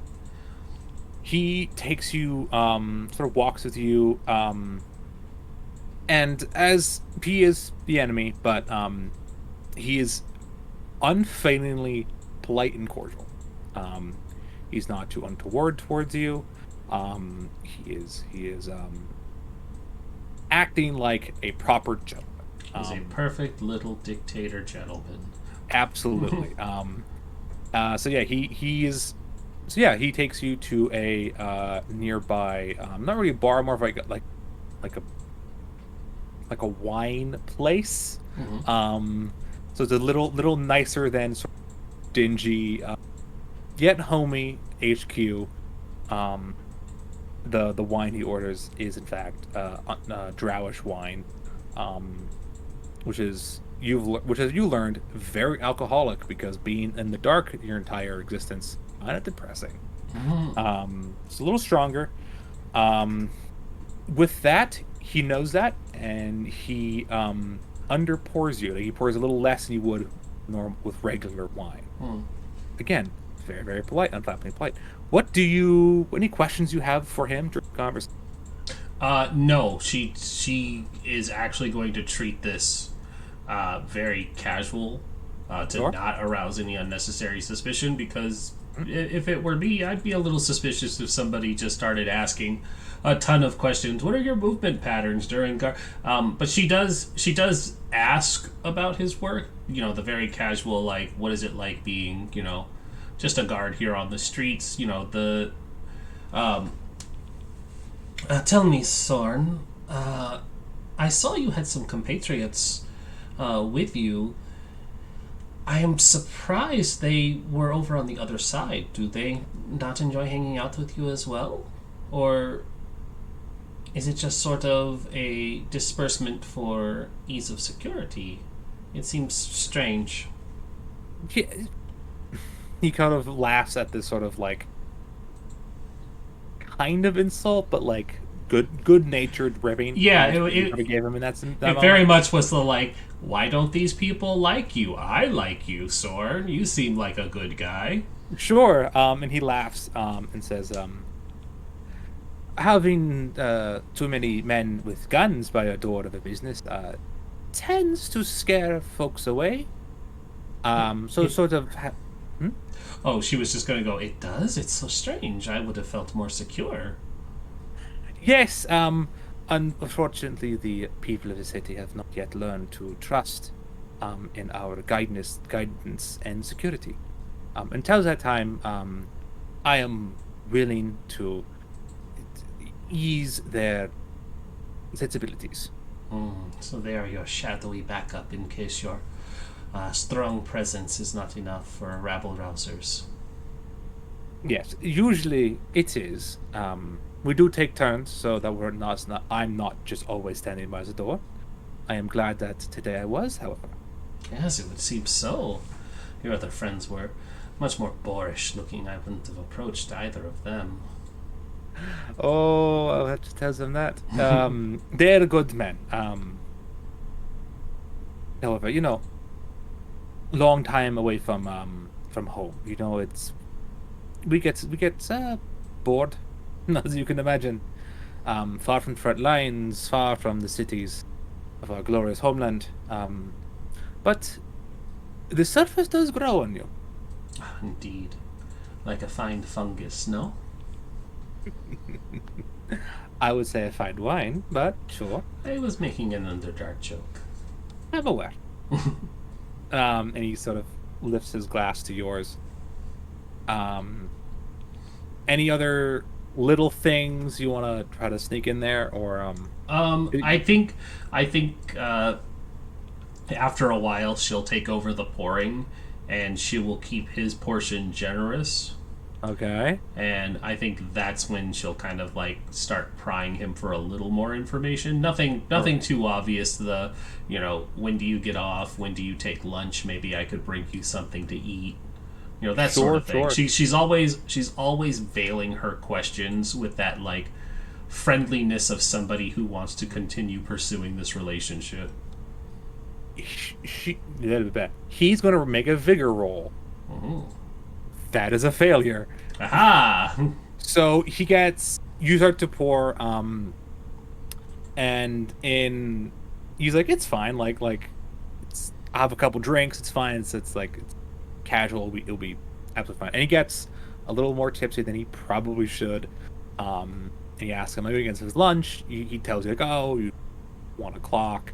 Um, he's like, oh, it generally like like today, like longer days. You would know this actually. That there is a garrison here, it is stretched a little thin. Again, they don't feel the need to have a huge presence here. So a lot of the guards work longer shifts than they probably should. So a lot of them like will work from pretty early in the morning to sunset, sometimes sunrise to sunset. And so a lot of them will like take naps where they can because they're a little overworked. Um, but as he's saying this, he's like, don't get me wrong, I am proud to serve. I am proud to serve the Empire. I am proud to serve our matron. It is absolutely fine. Sacrifice makes the man strong. Of Yes. course, yes, absolutely. So yeah, he's a little drunk, little bit drunker. He does share that usually two of the guys who do the guarding will leave during lunch. And one of the guys will stay, and then they'll bring him something. But God, here's your food. You can go eat. So yeah. But after a little while, he starts telling war stories. Being like when he like was on the front line, and saying like marching alongside the spider tracks, sort of like these sort of bombastic, probably like 70% true, like a little bit thrown in here and there, like just like yeah, like one of his friends shot a grenade out of the air, and saved his life, and like how he once like the commandant, like the general of the army. Yeah, It's like you're probably not true.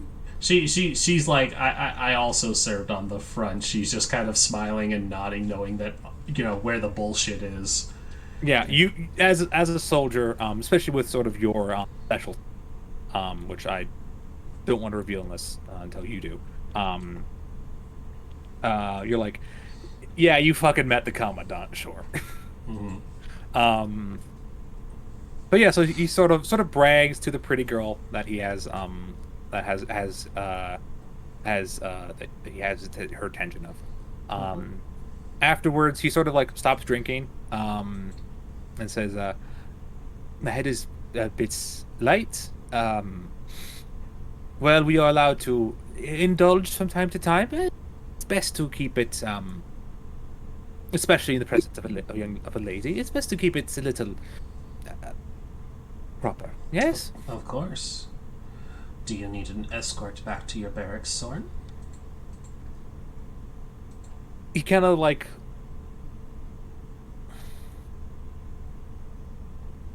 he agrees. He's trying to figure out like, oh, is this he's trying to figure out if this is going to continue. You see the drunken man face of like, am I getting laid tonight? But yeah, he agrees. He stands up. He's not stumbly. He stands up perfectly fine. Kind of keeps his hand on the table for a second. Offers you his arm again as the two of you exit onto the night. And he is brought back to the barracks. A lot of the barracks are converted homes. They just went in and be like, this is our place now. Yeah, Get the fuck out. They seize the houses and stuff. There's a lot of houses. They are pretty cramped, but with the sort of lower presence, nicer for these guys. And he's sort of explaining this, like, yeah, it's like normally barracks are like shoulder to shoulder. Most of the time, if you're quick and lucky, you can probably get a private room. I imagine tonight is not one of those nights, though, Sorn. I did have He a kinda lovely looks- time, though. He looks a little defeated, but he's like, you know what? I shot my shot. It was a good night. He sort of stops in front of the home and says, Salith, it was a lovely evening, and if you are so inclined, I would love to have another with as soon as you are willing. I will be seeing you very soon, no doubt, Sorn. I have to bring you lunch after all, and I have a piece of jewelry to pick up soon. So you will be seeing me again. He sort of takes off his hat, sort of presses to his chest and says, I will count the moments until we meet again. And she'll put on her best smile and move up onto her toes and kiss his cheek.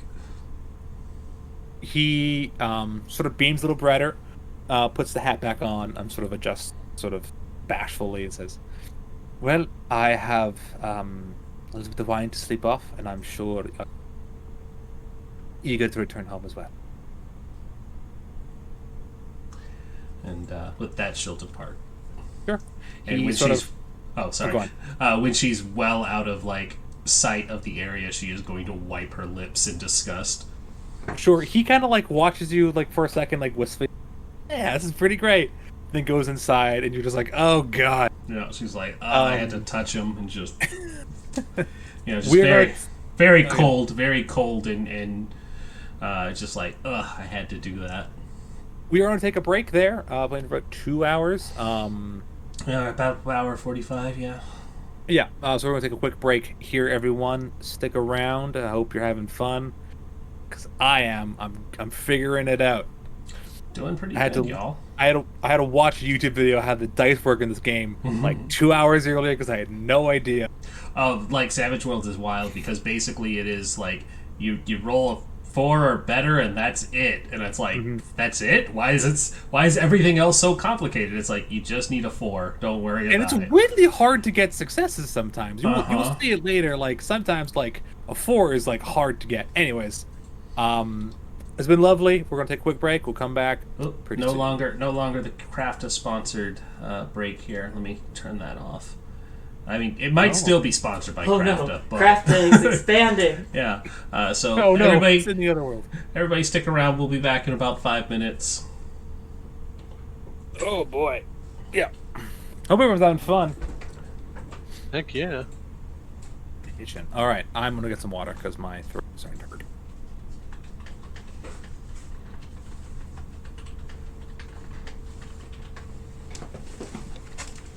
It's so warm in here. I'm gonna turn the AC on.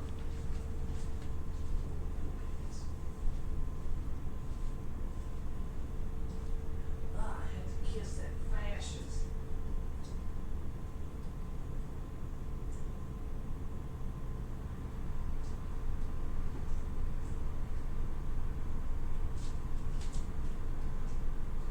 Can't kill him yet. I need him alive. He still has a use. You're just banished. What? You're just banished. No, she didn't sleep with him. Disgusting fascist.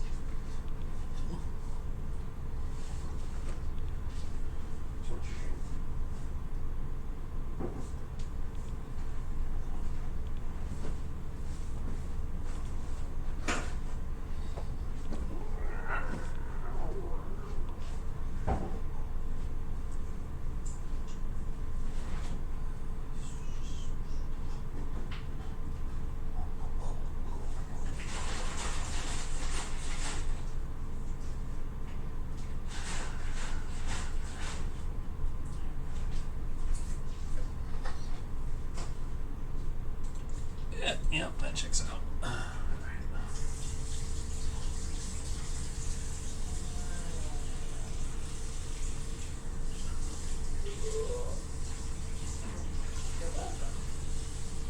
So welcome.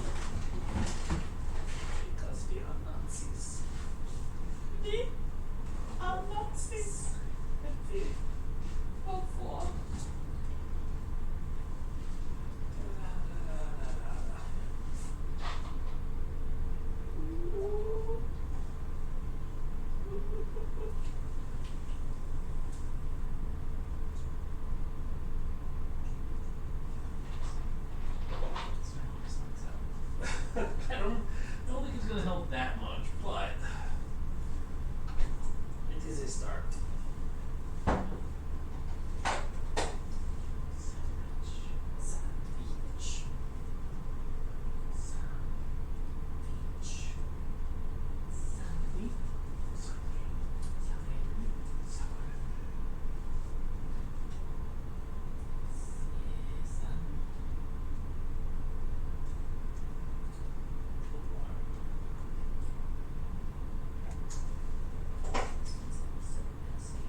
computer repair refurbishment for Amazon. Payday, they would like to go to Firehouse Sub, and everybody wanted the sweet meatball stuff that you got. But they were really good at making really decently sized meatballs too.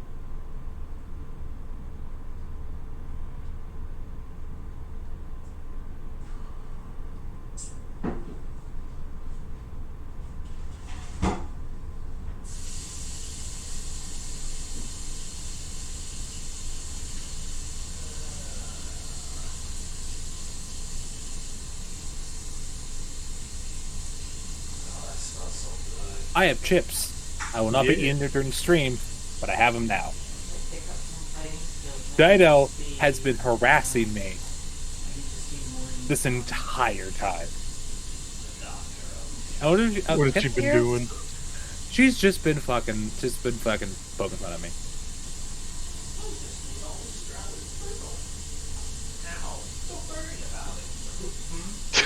So, oh no, just read the chat where she goes, shh. So they can hear us. Battle the harasser. Oh god. So, I've been perfectly nice, Ghost. We don't have an HR. I'm fucked. Well, so I'm eating chips up at Crunch. Let me know so I don't. None of you don't like it. Joke's on everybody. I am HR. Oh wow. Yeah, does program an HR? I don't think if we do, they've been lacking in their. Let's be fair. My HR playbook is to just refer you to the Not Safe for Work channel if you have any problems. Go to the porn channel. No, if it works, it works.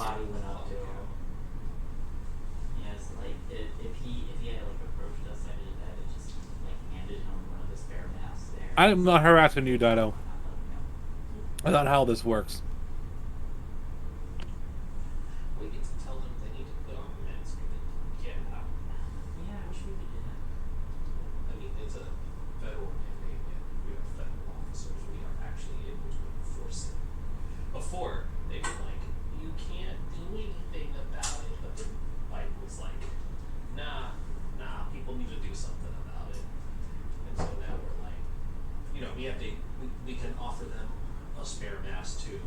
But it really is you don't have a mask, you're not going to go put one on? Go stand over there. Why? Because you're not coming through here. It's like you need to figure out how you're going to put on a mask, but you're not coming in without it. And they're like, you can't do that. It's like, as a matter of fact, fucker, we can.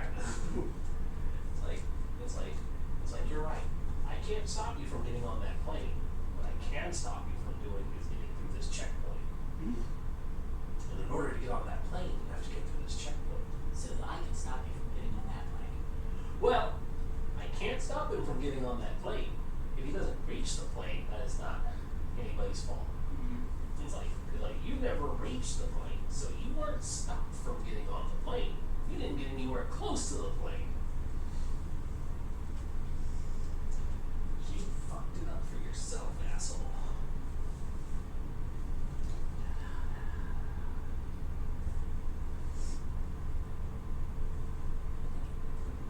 Right down here.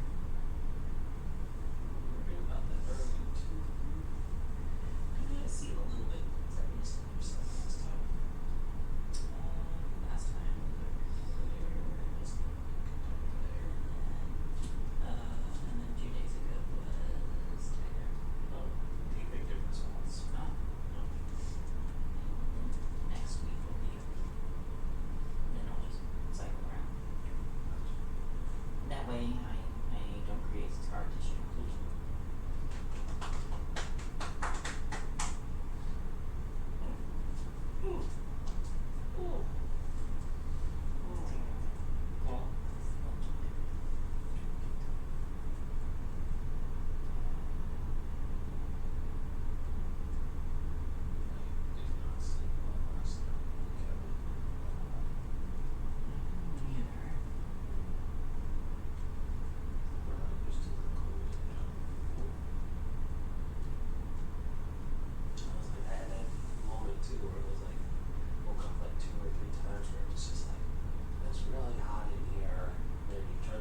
cold. Like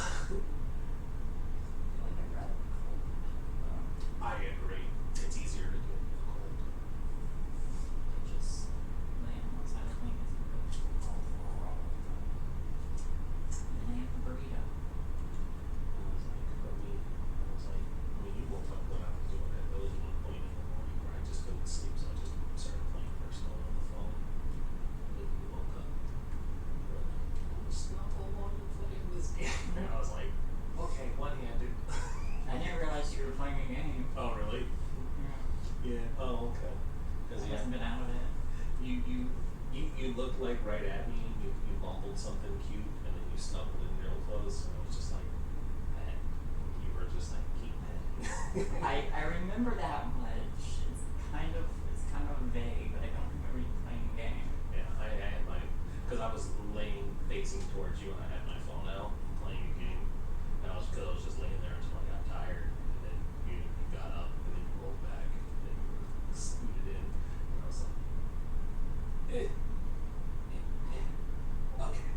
I can do both. I must have been too tired to register it. That's okay. It was cute. I'll turn the AC down a little more. It's not cooling off fast enough.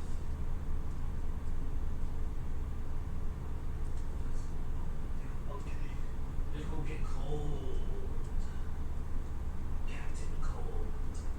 It's outside the all snow in the Okay.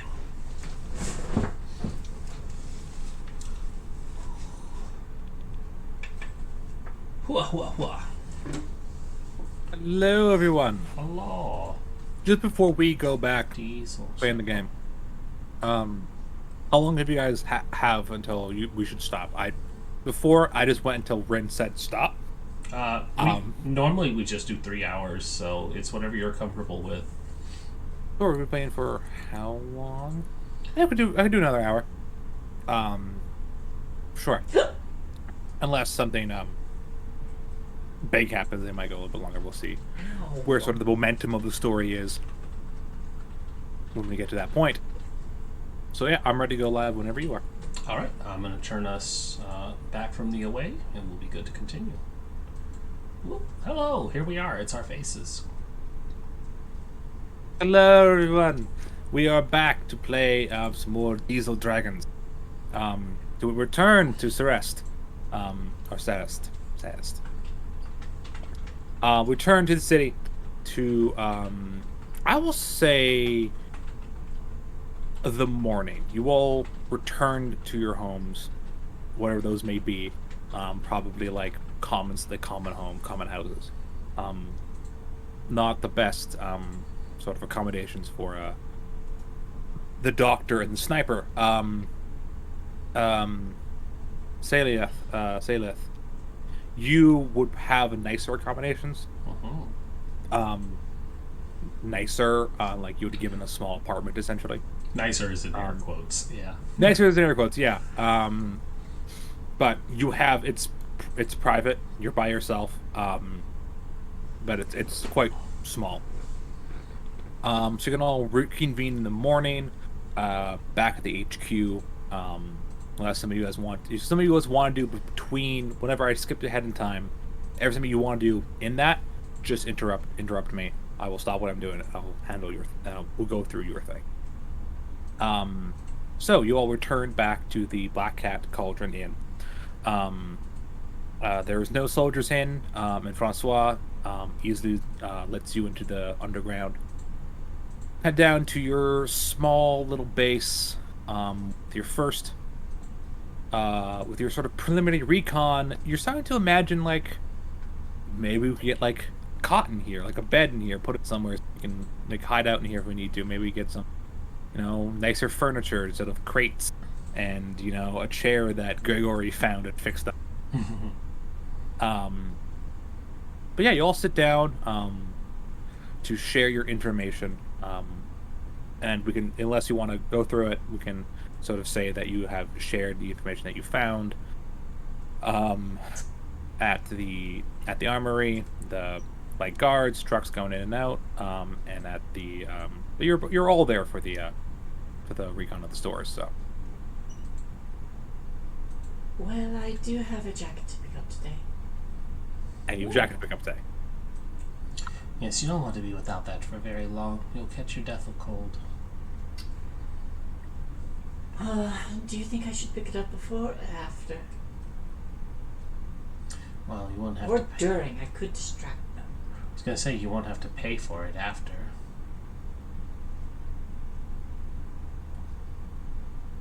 It is expensive. Quite. She was rather gouging you on the price. You didn't even try to negotiate. I don't feel like I could have. Maybe not. She might have given better deal if I wasn't there. Apologies. It's also possible. I made my displeasure but lack of interest in conflict known. Hmm.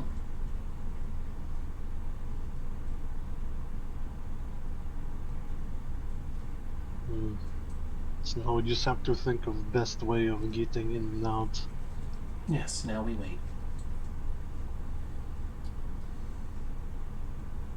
So, what is the group's plan? You guys are going to the laundromat first. That was your plan. Yes, it sounds like we're hitting the laundromat. Sure.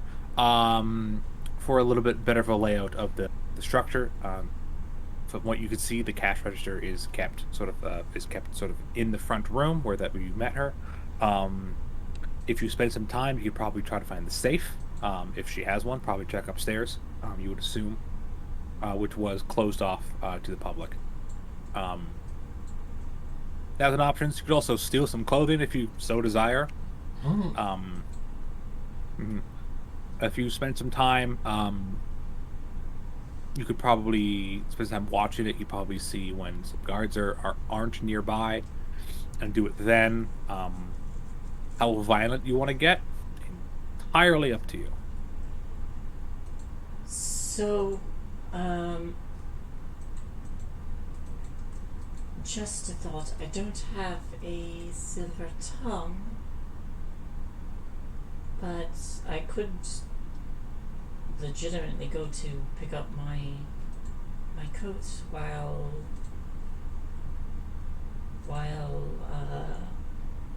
you two take on the place and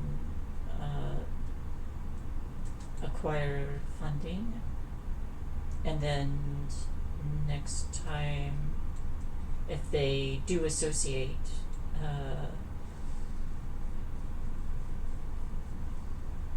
conflict at the jewelry store with conflict at the laundromat, then it would give our group a bit of an alibi.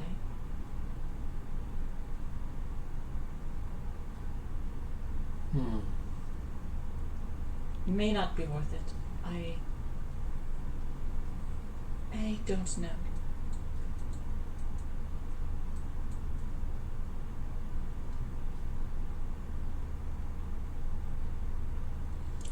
Would we be able to recruit anybody else to help us with this? I know we were looking to have enough people by the time we storm the armory, but for right now, maybe an extra hand or two wouldn't be so bad. Would you like to recruit the people at the laundromat?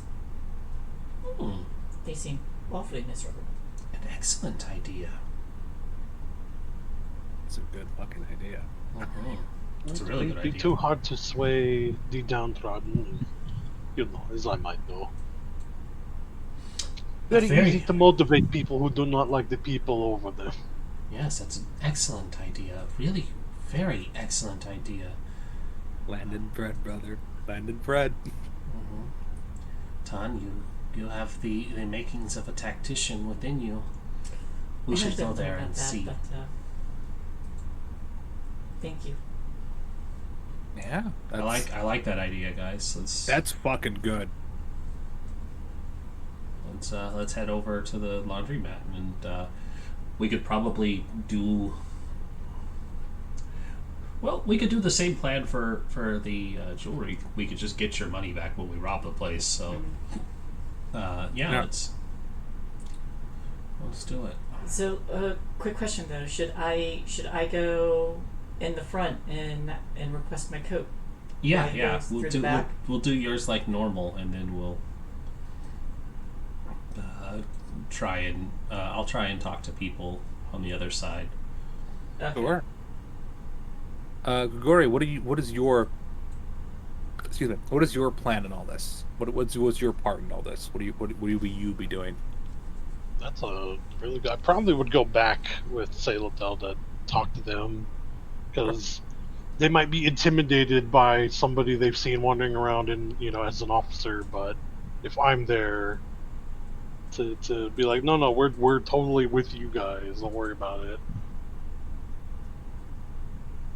And if there are any communists there, I am a party member. Or a party member? Sure. Let me actually look at what that exactly that does for you, because that is a Gives me does like a give you- +2 charisma when I'm talking to other party members. other low partners, Soviet citizens, to promotion rules. Right, sure. Good. So yeah, the group heads back to laundromat. You head out, and head on down to there. Tan, you enter into the front. There is the proprietor of the store, sitting there, again reading her book. She sees you walk in. This is after your code is finished. Hello. Hello. You're, of course. Could I see your ticket, please? So I know which number is yours. Of course. Give the ticket. Reads it for a second. Yes, you say something? Is I just for future business, I understand the price here is just a little bit higher than it used to be. Is it Yes. is it going to stay that way, or is there any way that I could get like a loyal customer discount in the future? Roll a persuasion check for that one. I've only been here once, but can I have a loyalty discount? I've been here before. It's just under new management. Yeah. I used to come here all the time. I was Every old time. Yeah. That is a success. That is a 4. However, what else is a success? They're not gonna automatically give you a thing. Yeah. They kind of like laugh a little bit, and kind of look at you and says, "Well, you certainly are, or you certainly have a fire to you, don't you? I'm sure that, well, with the war, there are where sap of resources, a little more harder to get soap. A lot of it's going to the front lines. I'm sure if over time we could maybe work something out. Yes. That would be wonderful. I understand it is important for soldiers to remain clean, especially in such a hazardous environment. They don't want to get infected. And she starts, and I start going into like. Oh, go into full doctor mode. Yes. Oh, beautiful. That's perfect. You begin to talk, and the woman sort of like is like, oh, it's good to see like someone like a the true patriotic fervor that these people should. Mm-hmm. And as she's talking to you, one of her workers comes out and absent-minded take it. Says, retrieve this for the young lady, and it's a gnome again. He takes it. He's like, all right, and then heads back in. Well, you're distracting this woman with talk of the front and concern for the brave soldiers in the dark. Around back, the two of you, I assume you're not dressed in your officer's attire. Nope, I am one of the people today. Excellent. As you head around back, you see that one of them, the back door opens, and you overhear two people talking. One's a human, one's a gnome. The gnome's been like, "All right, man, you got like 5 minutes. I think at least 5 minutes. Like take a break. He's like, oh thank God, and then he lights a cigarette and he's smoking it. And looks up at you two. Hi there. Well met. Sure. Not very often you all get breaks, it seems. She likes to talk to customers, so we take when we can, right? Mm-hmm. Can't smoke in their laundry. That's just stupid. Yes, they wouldn't want the cigarette smell in their laundry. No, Oh, God, it's good that you have a chance to get a break, even if she's not allowing it for you. You know where my friend Cosmo was great.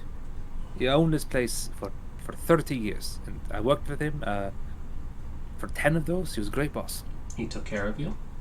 Absolutely. We all from the neighborhood. We all knew it's Kosovo. My friend here, where he comes from, everybody looks out for one another. Community is important. It's very strong to have community together. Yes, you're one of the dragon folk lived down south, yeah. You're revolution. I don't know about it, but I do. You're fighting our enemies. Kind of like realizes what he's saying. Just kind of looks around. Says, "My heart goes out to you and your people." Much appreciated. Yes. So what can I do for the two of you? Yeah. We were curious about the state of working affairs for you all here.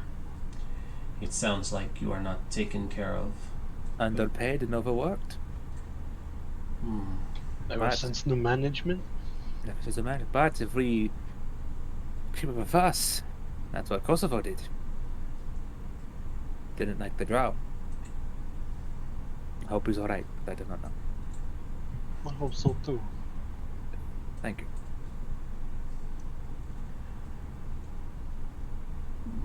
I have a little time. We will not take up most of it. Please enjoy your smokes. If something were to happen here at the laundromat, Yes. that would lead to potentially new management. Do you think anybody here would be upset? Besides the owner, of course.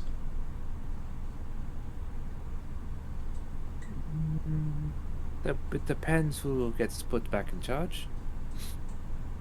But it can't be worse than her, and if I see her go, fuck that bitch. What if I could assure that she would no longer be in the picture? Well, roll a persuasion check. Yeah. He's getting into some criminal activity. Yeah, kind of. Kind of figuring around it. He was like, "I'm gonna leave this alone. You seem cool." Yeah, you don't have to do much. Just leave the back door unlocked. Leave the back door unlocked. Yeah. That's a Yeah, it's a- 7 still. Yeah. He kind of looks at you and says, "I'm not getting in the way of someone coming in and underpaid, overworked. Kosovo was owning. That would take a bullet for him, but I would swing a bat at a man's head. Not for her. It's I don't think any of us understandable. would Yes, but for her, none of us would get in the way. I don't think. We're not- Sounds good. Would be shame if back doors say left unlocked for later. Of course, we're not saying you have to do anything other than making sure that accidents could happen.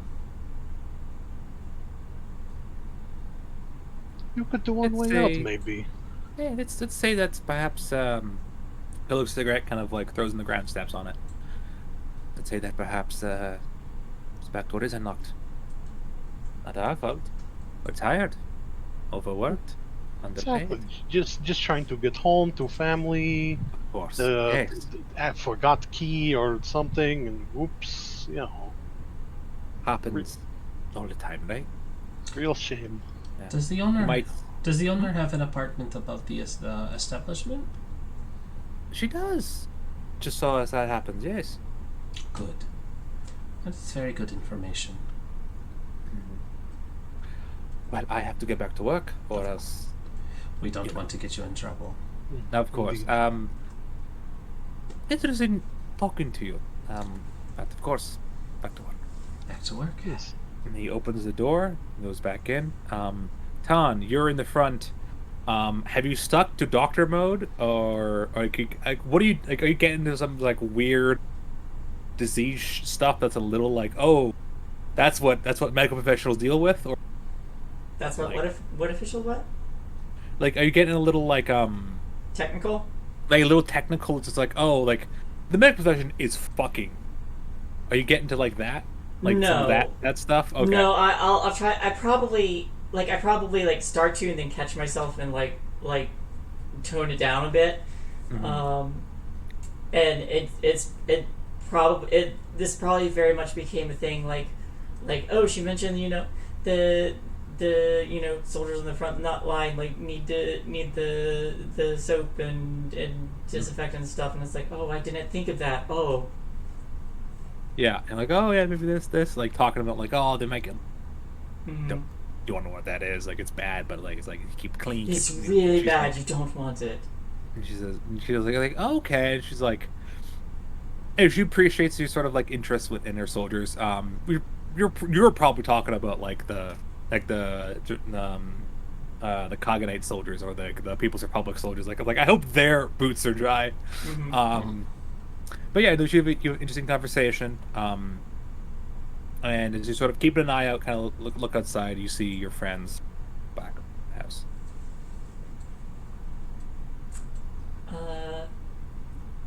Once I see them, or once I notice them, I'll just be like, well, thank you for getting all those crumbs out. It would be very uncomfortable and start to, stale bread is never good for clothing, I don't think. I find that stale bread is, yes, it's not that good. Well, how did you come by? You're very. It's good to see a like proper patriotic and educated young person. Oh, you flatter me. Thank you. Yeah. Of course. She sort of like kind of like half bows as you leave with your coat back. I assume it's like oh, I do not know what they're called. Sort of like a pea coat kind of thing, like sort of one of those. I have a vision. I do not know what they're called. Sort of like the flare, kind of more flared coats. That's my brain. I could be doing wrong. Character.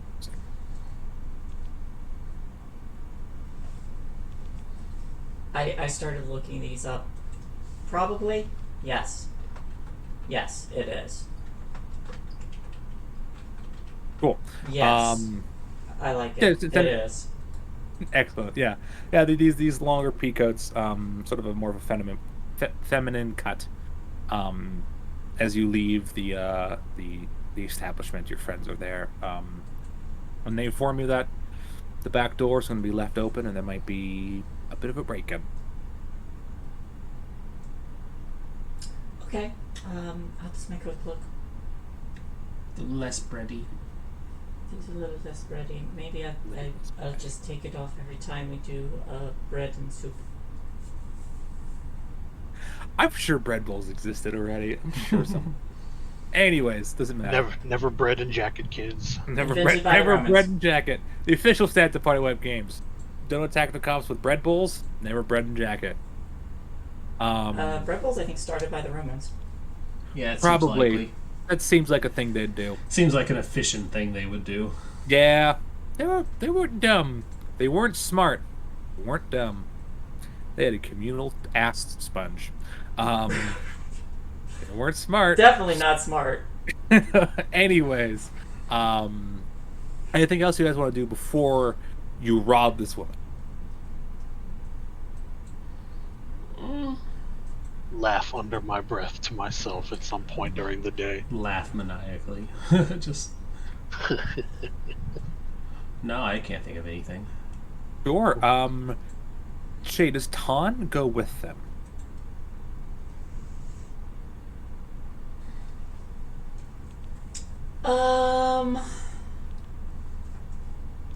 Does Ton have some kind of face cover? I'm sure you all. It's a good like. Like, especially if you're a medic, you might have a face mask. Oh fuck, a good gas mask. You might actually. I probably get a few of those for all of us, and I am not wearing that coat there. Absolutely. I'm sure you probably have a change. All have change. Yep. And I Um, definitely put on some gloves so that my hands can't be recognized either. Sure, yeah, sure. Here's a question. A thought I had. Um, Saleth, Hmm. does she wear her old uniform? I think for this, yes. Okay, it felt right. You know, Yeah, for any of those gotta make a statement moments, yes. yeah. Wear the old colors. Yeah. And the old colors of Foster, by the way, are blue. Sort of a blue uniform. While the Overdark is are black uniforms. Sort of a lighter blue. It's French blue, French military blue. Um, so yeah, you have your old uniform. Well, you guys wait till after dark, I assume. Yes. Sure. Um, you know that there is a curfew. It's not directly after sunset, but there's about an hour and a half after sunset. If you're not like, if you don't have a proper pass, you have to be inside. So you guys will have to deal with that. Um, so you all sneak over, sort of just before and wait for the sun to set, to get dark. You watch as the workers leave. That one guy that you spoke to last, you notice, doesn't lock the door. He sort of closes it, kind of stands there for a second, lights a cigarette, so it takes a moment, walks away. But that door is unlocked. Cue the Metal Gear music. Go to Metal Gear. As he walks away, like in the darkness in the alley, you just see three people in gas masks go boop, boop, boop. Yeah. You kind of like go over like a fence or hide behind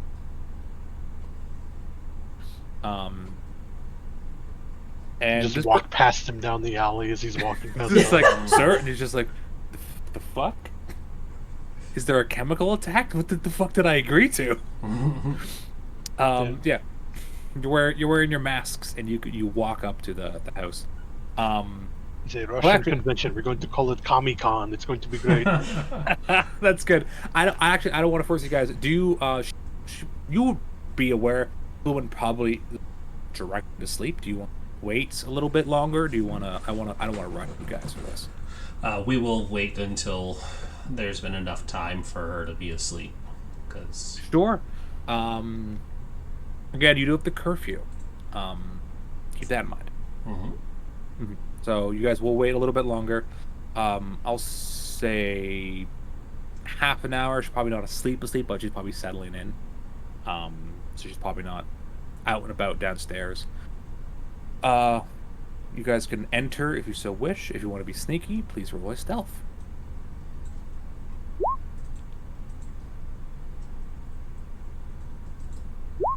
oh no, Oh no! it had to end at some point. What does re-rolling do? Oh yeah, Uh, I want to spend a. Do we have bennies in this one? Sure. Yes, you do. You have two bennies. They're not like Deadlands. You can use them to re-roll unless it's a critical failure, which is one wild die and your die. Or you can use it to soak damage. So you can spend a benny of two per session. I mentioned that earlier. I kind of glossed over it. My bad. But yeah, you have two per session. So you can use. I'm gonna definitely reroll. Yeah, this seems important. Yep. Well, that is. Oh. Would you Well- like to borrow my dice, comrade? Let's see. Stealth success, and then success from Saliath. However, good to know. This is a group check. Yay! This is not an individual Thank check. goodness. This is a group check. She would not be expecting you, so she's not going to roll notice. You walk in. I just hit my toe. I'm like,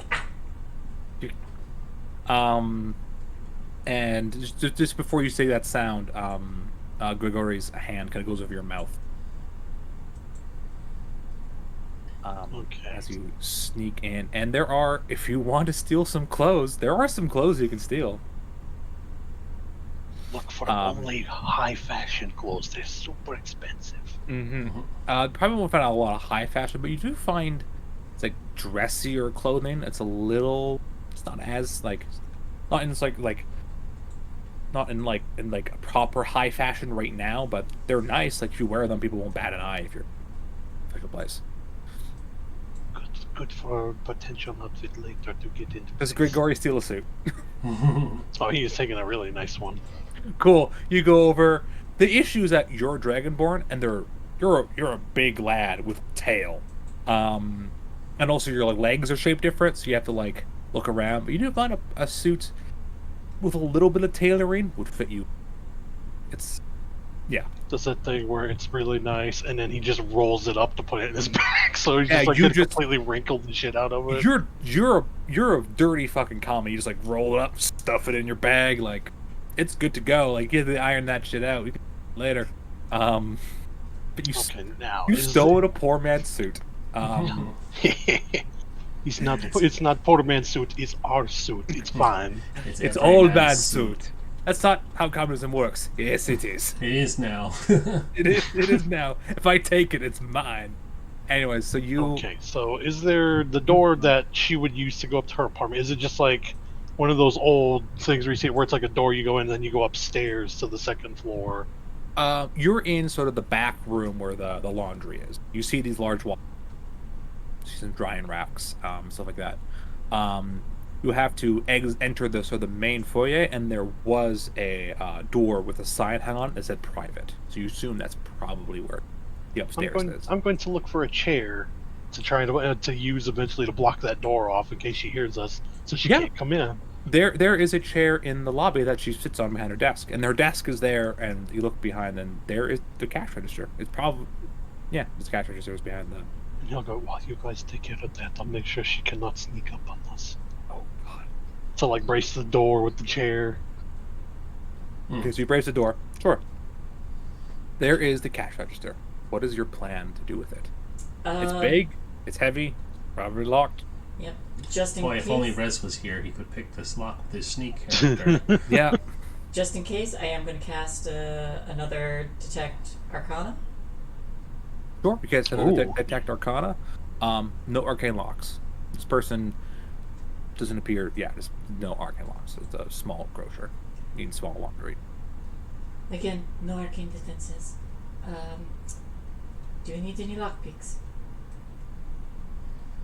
The register will need to be opened. See if there are any he's like, what's it?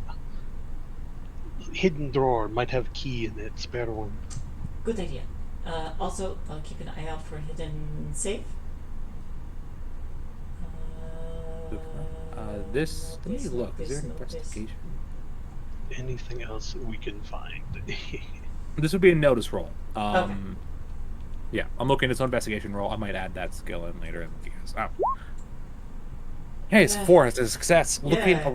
Looking around, there's no hidden safe in the lobby. Makes sense. You don't find a secondary key anywhere around here. But looking through, you I will say, just for the fuck of it, you find about $4 that was put in a drawer that you kind of forgot about, and a nice pair of gloves. Ooh. Nice pair of like kind of like dressier, like sort of fancier gloves. A pair of those. Well, I got my money back with interest and some nice gloves. Yeah, fuck it. She's a Nazi. Take her shit. Yep. I am never going to wear these gloves, though, in public. But for myself, these are mine. It's a personal victory. Yes. Do you guys want to go upstairs? Yes. Sure. You unblock the door, open the door slowly. I will have everyone make. Yeah, I'll make another stealth check. You guys have sort of stopped. You did a thing.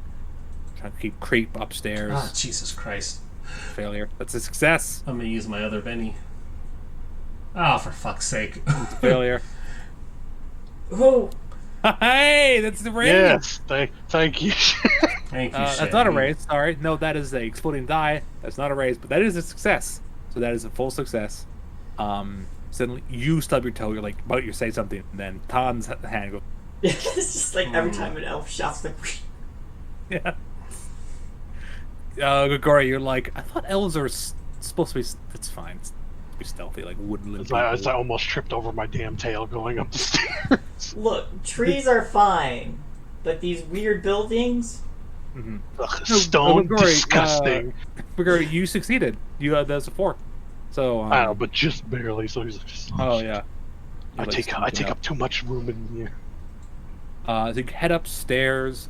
It's a very narrow hallway. Have you ever been in type of thing? Is very narrow hallways with sort of these very like the siding, like the what's that called? The things up at the bottom of the wall, the piece of floor. Trim. It's very sort of like classic trim sort of thing with these old like skinny like doorknobs. And there's one directly in front of you down the hallway, and there's 2 on your right and 1 on to your. Yeah. I want their. You can do a notice roll if you want to. Yeah, I want to narrow this down. Sure. As would I. That's a success. What the fuck? And There you go. That's a 14. That is Thank you, success with 2 Grigori. raises. So Tan and Grigori. Grigori, you notice at first. Tan, you're like absolutely in Celia, say Lethil. Say Say Lethil. like Say say that. the name, but say Lessel. Say Lethel. Say Lethil. I got it. I have a mnemonic device. It'll get better. Can you say Lethil? Say Lethel. Say Lethel. Anyways, you don't notice this, but the 2 of you do. You notice that on the furthest door on your right, I believe, yes, you see a bit of light creep from under the door, and a shadow before the light goes out. he'll do the Grigori do a thing where like he'll do just like points down to the door and then his light goes out to like just on the sleep. You gotta be super quiet. Or what is the plan up here? Searching for Sailithil is keys. Sailithil is going to have a knife ready. Sure, you draw your combat knife. I think you're gonna stab an old woman. She's like, well, she's a drow, so it's kind of hard to tell what she is. It said we were going to get rid of her. That's true. And you know what? She's a Nazi. Fuck her. Mhm. Exactly. You draw your knife, begin to creep forward. Grigori, do you draw a weapon? He'll probably take his knife out, but put it in like his offhand is like, I'm just gonna hold on to this unless I hear we need it. Sure, yeah. And also it'll help him pry open like little drawers and stuff without grabbing it with his big hands. Absolutely. You creep over to this door, to her door. Do you open it? Tan sees this and is like, what the fuck is going on? I just mentioned both Grigori and Sailor like, Like, shh, shing. Yep, don't say Like, shit. Is there what is like an insight check for this game? Is there? would it be like the same notice because they'd be noticing the sounds or something? Well, it's no. I want Tan to roll a thing of like, oh, they're gonna kill this lady. Common knowledge because it's like, oh, there's 2 people with knives heading towards Yeah, the no, older you drill see lady. you see 2 veteran combatants draw knives in this woman's home. Our You know intent what's is going clear. down. Yeah, the intent is fucking clear. Yeah, I do. You're just like, oh shit. You realize, yeah, these are soldiers. Yeah, this is Like- very much a realization point. Like, oh shit, I did not think this through. Yeah. I think Grigori would probably try to mouth to her, look away if you don't want to see it. Like, just like turn around. War is hell. You do you open the door, Seveth or Yep. Grigori? I'll let Grigori do it. He's been much stealthier than me. Sure, Grigori. Roll a stealth check. Yeah, see? He's got it. Excellent. You open the door slowly. Um, you see her probably isn't like asleep right currently. Um, but does not notice you open the door. It's dark in the hallway. You make sure it doesn't make any noise. You open the door slowly. Like you're a sniper, you know how to move without being noticed. And You'll see him like because of how Dragonborn legs are different now. You actually see him; they kind of bend up more like bird legs as he's like kind of slowly haunching his way over. Yeah, you know how to move silently. So you slowly open the door, and it's painfully slow. You enter the room. Salafil, you can enter after him. Usually use the same thing. He did a stealth check or something else. There's this woman. What is she currently doing? She is on her side, probably trying to fall asleep. Facing Away from you. like away from me? Okay. Yes, currently, yeah. Salathil will take out her Fostral issued combat knife, and she's gonna approach. I need to ask a question before you do anything. Yep. Is there something carved in the handle and... I'm not prepared for this, so I think there needs to be something cool carved into it. We can say that there's something carved in there. You can decide for that. There's something cool carved in it, and by the recap next week, I'll have it figured out because it's going to say something cool. Sure, It's a series of names with crosses. With Yeah, it's gonna have names of people she needs to kill. No, sure, I will. That seems really bad for the durability of that blade. No, it's gonna. It probably is, No. but it's cinematic. I'm not gonna fuck it up for you. I'll have something cool for it next week, but not today. Never say die. The blade comes out. What do you do? She is going to do what she has been trained to do during trench warfare and infiltration stuff. She is going to get behind them. She is going to bring one hand over the woman's mouth, and the other is going into the lower part of her back, just under the spine. Sure. Roll a fight with a +2.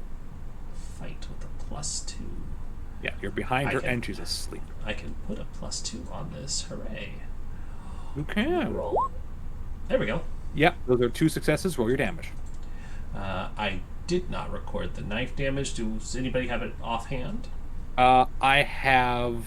Give me 1 second and I will, because I have the PDF open. I might be able to find it too, because it turns out I'm on the weapons table still. Oh, bitch then. Let's see here. Hand weapons. Dagger is a strength +D4. Unless you want to say it's something else. Bayonet is strength +D4 too, which you Would know. it be a combat knife, maybe? Survival knife is also strength +D4. So really, I just kind of it's strength +D4 all around. I don't know why we have 3 separate entries for it, all doing the same thing, but I think they're covering their bases. If you want to do, even the switchblade is strength +D4. So I think that's what I'm going for. Yeah. So roll the D4 plus 2. Roll 2D4. 2D4 because that is where my 2D4. strength is at. Yep. I shank her in the back. Does that explode too? It does. So roll another D4. Okay. There we go. 3. So that is a hit, and that is a raise. So yeah, you put your hand on this woman's mouth, stab her. She has a wound now. Grigori, do you want to act? Well, my Yeah, strength go from sucks, shake but to shaken to wounded. You have a +2 to your fight, right? yeah. So shit. It's like I don't have the base thing, so open all skills. If it's a D4, that means untrained. So you have roll an untrained. Okay, so just a flat D4 because I'd lose the -2 with the +2. Yeah, that's a flat D4. And you have bennies. You can spend a benny to roll Yes, D6. Wait, roll D6 as well because you do the wild die. There you go. 6. That That's a hit. explodes, though. Explodes. Roll another d6. Fuck. Okay. Yeah. This woman's dead. See, as soon as like Salo drives in, I drive it in from the front, like right through the. Yeah. You sneak over, put a hand over her mouth. She kind of wakes up, stab, and then go kind of reach around and right into her like her chest, and Yeah. the woman before Just she can lay her act back on down. back. I have something Salathil will say to her. Sure. So as like she turns her over, and the woman's eyes probably open up as the two of them drive daggers into her, and she leans in. And Dido, this is for you. She says, "Hail Oh, Hydra,"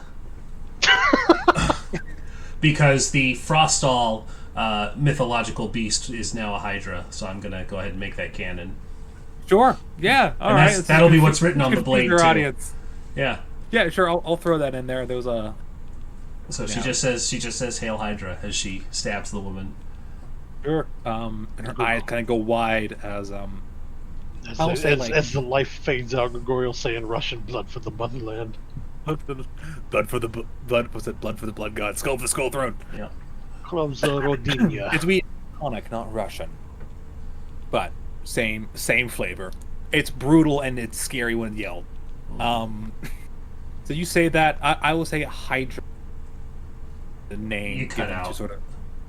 I cut out. Am I Yeah. back? You said Yeah. just your voice. Okay. I will say the Hydra was like the nickname or the name given to sort of respect. Group. Say that. So you're kind of the group's kind of like well known. Today. You murder a civilian, A fascist civilian, so nothing of fascist value is civilian. lost. but it's it's still technically a war crime. Moving past morality for a moment, it's fine. They're a Nazi. Fuck 'em. We'll get therapy when the war's over. For now, Yeah, it's fine. So this woman is dead. You don't have to roll anything. You can just search her house if you want. There's Gonna- no one else in the house. Gonna take a look around, see if there's any other valuables. The important thing I wanted to do on our way out was not leave her own money, but leave something for the workers, so that they kind of get an impression that they were taken care of on top of this. Sure. But the important thing is, I don't want it to be something that can be like immediately traced to them. Like it'll be like somehow in each of their lockers they all have like an extra $5 or something. I don't know. Sure. But Sure. it looks like, you know, the money disappeared, and then not out of the ordinary that, you know, these workers have some money showing up somewhere. Sure. Yeah, absolutely. You search the house. Ton. What's up with you, girl? How you doing? What's up with Tan? How's Tan today? Yeah, how's Ton hanging out with murder. She's not happy about it. Fair She, enough. probably Okay. when they come out of the room, she just kind of like whispers under her breath, "Was that really necessary?" Absolutely. These workers when this, oh, bad. These workers were unhappy with the conditions they were living under. Now, hopefully, new management will learn to treat them better. That doesn't really condone murder, does it? Well, Sometimes, look, any dead fascist is the only fascist you can tolerate. I will sleep better knowing that a fascist is not here oppressing these people. You break a Nazi's arm, 50% less arm to do Nazi shit with. Exactly. Yeah, so Ton, they Hey, murdered you someone. are not the Go on. accessory. You were not there. I just worry that you may not end up being any different. Well, Be careful with that. when I start executing people for not surrendering, or sending you to a work camp to be labored to death, then you can start calling me a dark elf. And she'll kind of wipe the blood away on one of the curtains and walk out. I'm muted. Sure. You're muted. As no longer. As you search the house to look for the safe or anything like that. You do find it. You find her key. I'll say again, no one else in the house. You find the key. You find her safe. It is not a combination safe. The key safe. You use multiple keys. You unlock it. You open it up. In the side there is a small but healthy stack of money, as well as some ledgers and some books written in Undercommon, or Underdark, or Undercommon, whatever you want to call it. So you have some of that, and also some jewelry. Just some, like, not really gaudy pieces. There's like some earrings and some ring. Probably what she would wear on a more fancy occasion. Collect the ledgers up for the people that can read Undercommon, because he cannot. Sure. And just like all the jewelry and the money will get stuffed in with the nice suit in his bag. Sure. You just put the money in the jewelry and the bag, head downstairs to the cash register. Forgot what that word was. Give me 1 moment. Before he went down, he'll make sure to try and make it look as clean as possible, so they don't think like, oh, there's some kind of violent that she just died. Someone killed her. No one knows what happened. She was stabbed She was twice. stabbed twice. There's yeah. a lot of blood. Could have been one guy that just did.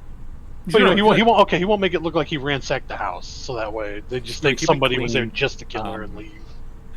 Yeah. Yeah. You lock up the safe again. You return. It's a Henbana painting because, of course, it is. Hang it back up. Head downstairs. You open up the cash register. There is not a lot of cash in there. Probably just like a little bit. Like, you can take that as well. You can slip in. There's about 4 workers that work there. Slip in $5 each. That's $20. To their sort of little workspaces, the little place where they hang their stuff. You can hide them around. They'll find it. And you slip out of there, back into the night. The first mission of your little resistance went pretty well. There were no unwanted casualties. Yeah, You weren't noticed. You got a little bit of a personal revenge with the Hail Hydra thing. Again, Confuser fans, I like your style. It'll make sense. Don't worry. They'll pick up on it, but it's just funny to me. And you abscond unto the night, returning back to your hideout. As you sort of count your ill-gotten gains, I will say you have minus 20. Altogether for that, not bad. $123. One, two, three. I just realized I did that. Right? Is that counting the jewelry, or is it okay? Yeah, but you have to sell the jewelry, and you probably shouldn't sell Bedouin's jewelry for a couple weeks. Well, I happen to know a jeweler who might take it. You do happen to know a jeweler who might take it. Just to implicate him. Yeah. Oh, that's even better. Get those jewels in there. That's a good fucking line. Mm. How do you get a fascist out of the tree? You cut the... Oh my god. Oh boy. Oh, anyways, that's about 10 minutes to 3 hours. I think that's a place to end first session, God, first episode. Maybe I should be a spy. This is gonna be great. She's like, I'm just a medic. I just want to. And then she's gonna be the one masterminding. She was the one who was like, I'm gonna be the mage killer, and I'm gonna just. I was ready for a whole different thing. Then she was like, I'm a shy, timid medic, and I was like, oh. I switched back when I switched to this when I thought Rez was gonna be another sniper. Yeah. Oh, this is glorious. She's actually like secretly a mass murderer that we're all harboring. We don't know about it. No, it's interesting. She feels to me like kind of a little bit like the mastermind. She doesn't maybe have like the necessary to stab the lady in the bed.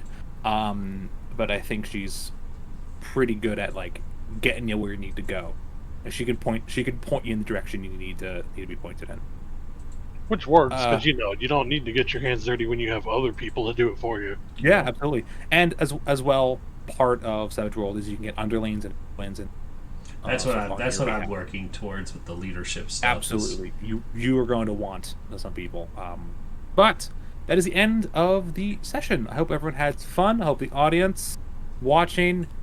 This is a campaign that I I wanted to try something like this for a long time. It's interesting. Nazis are like Skittles. You can rid the world as you want and gives a shit. So it's not a lot of guilt. Even when committing technically a violation of the GM convention. Well, they don't have a But GM again, convention. that is true. They don't. That is true. There's never been a war on this scale. They don't know to do it.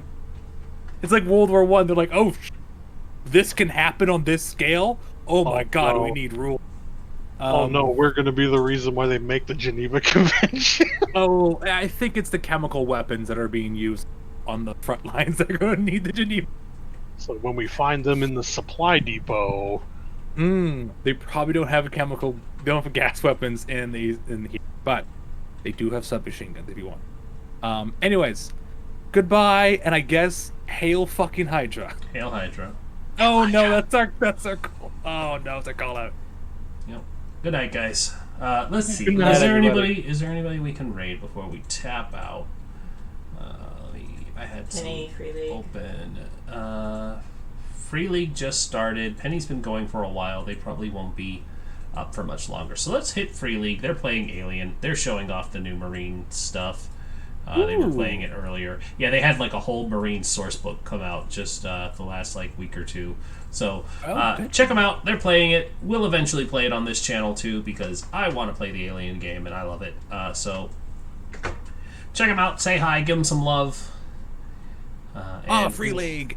Yeah, Free League Publishing. The same people who did Things from the Flood. So and Tales from I the Loop, love so them. They're great people. I love them.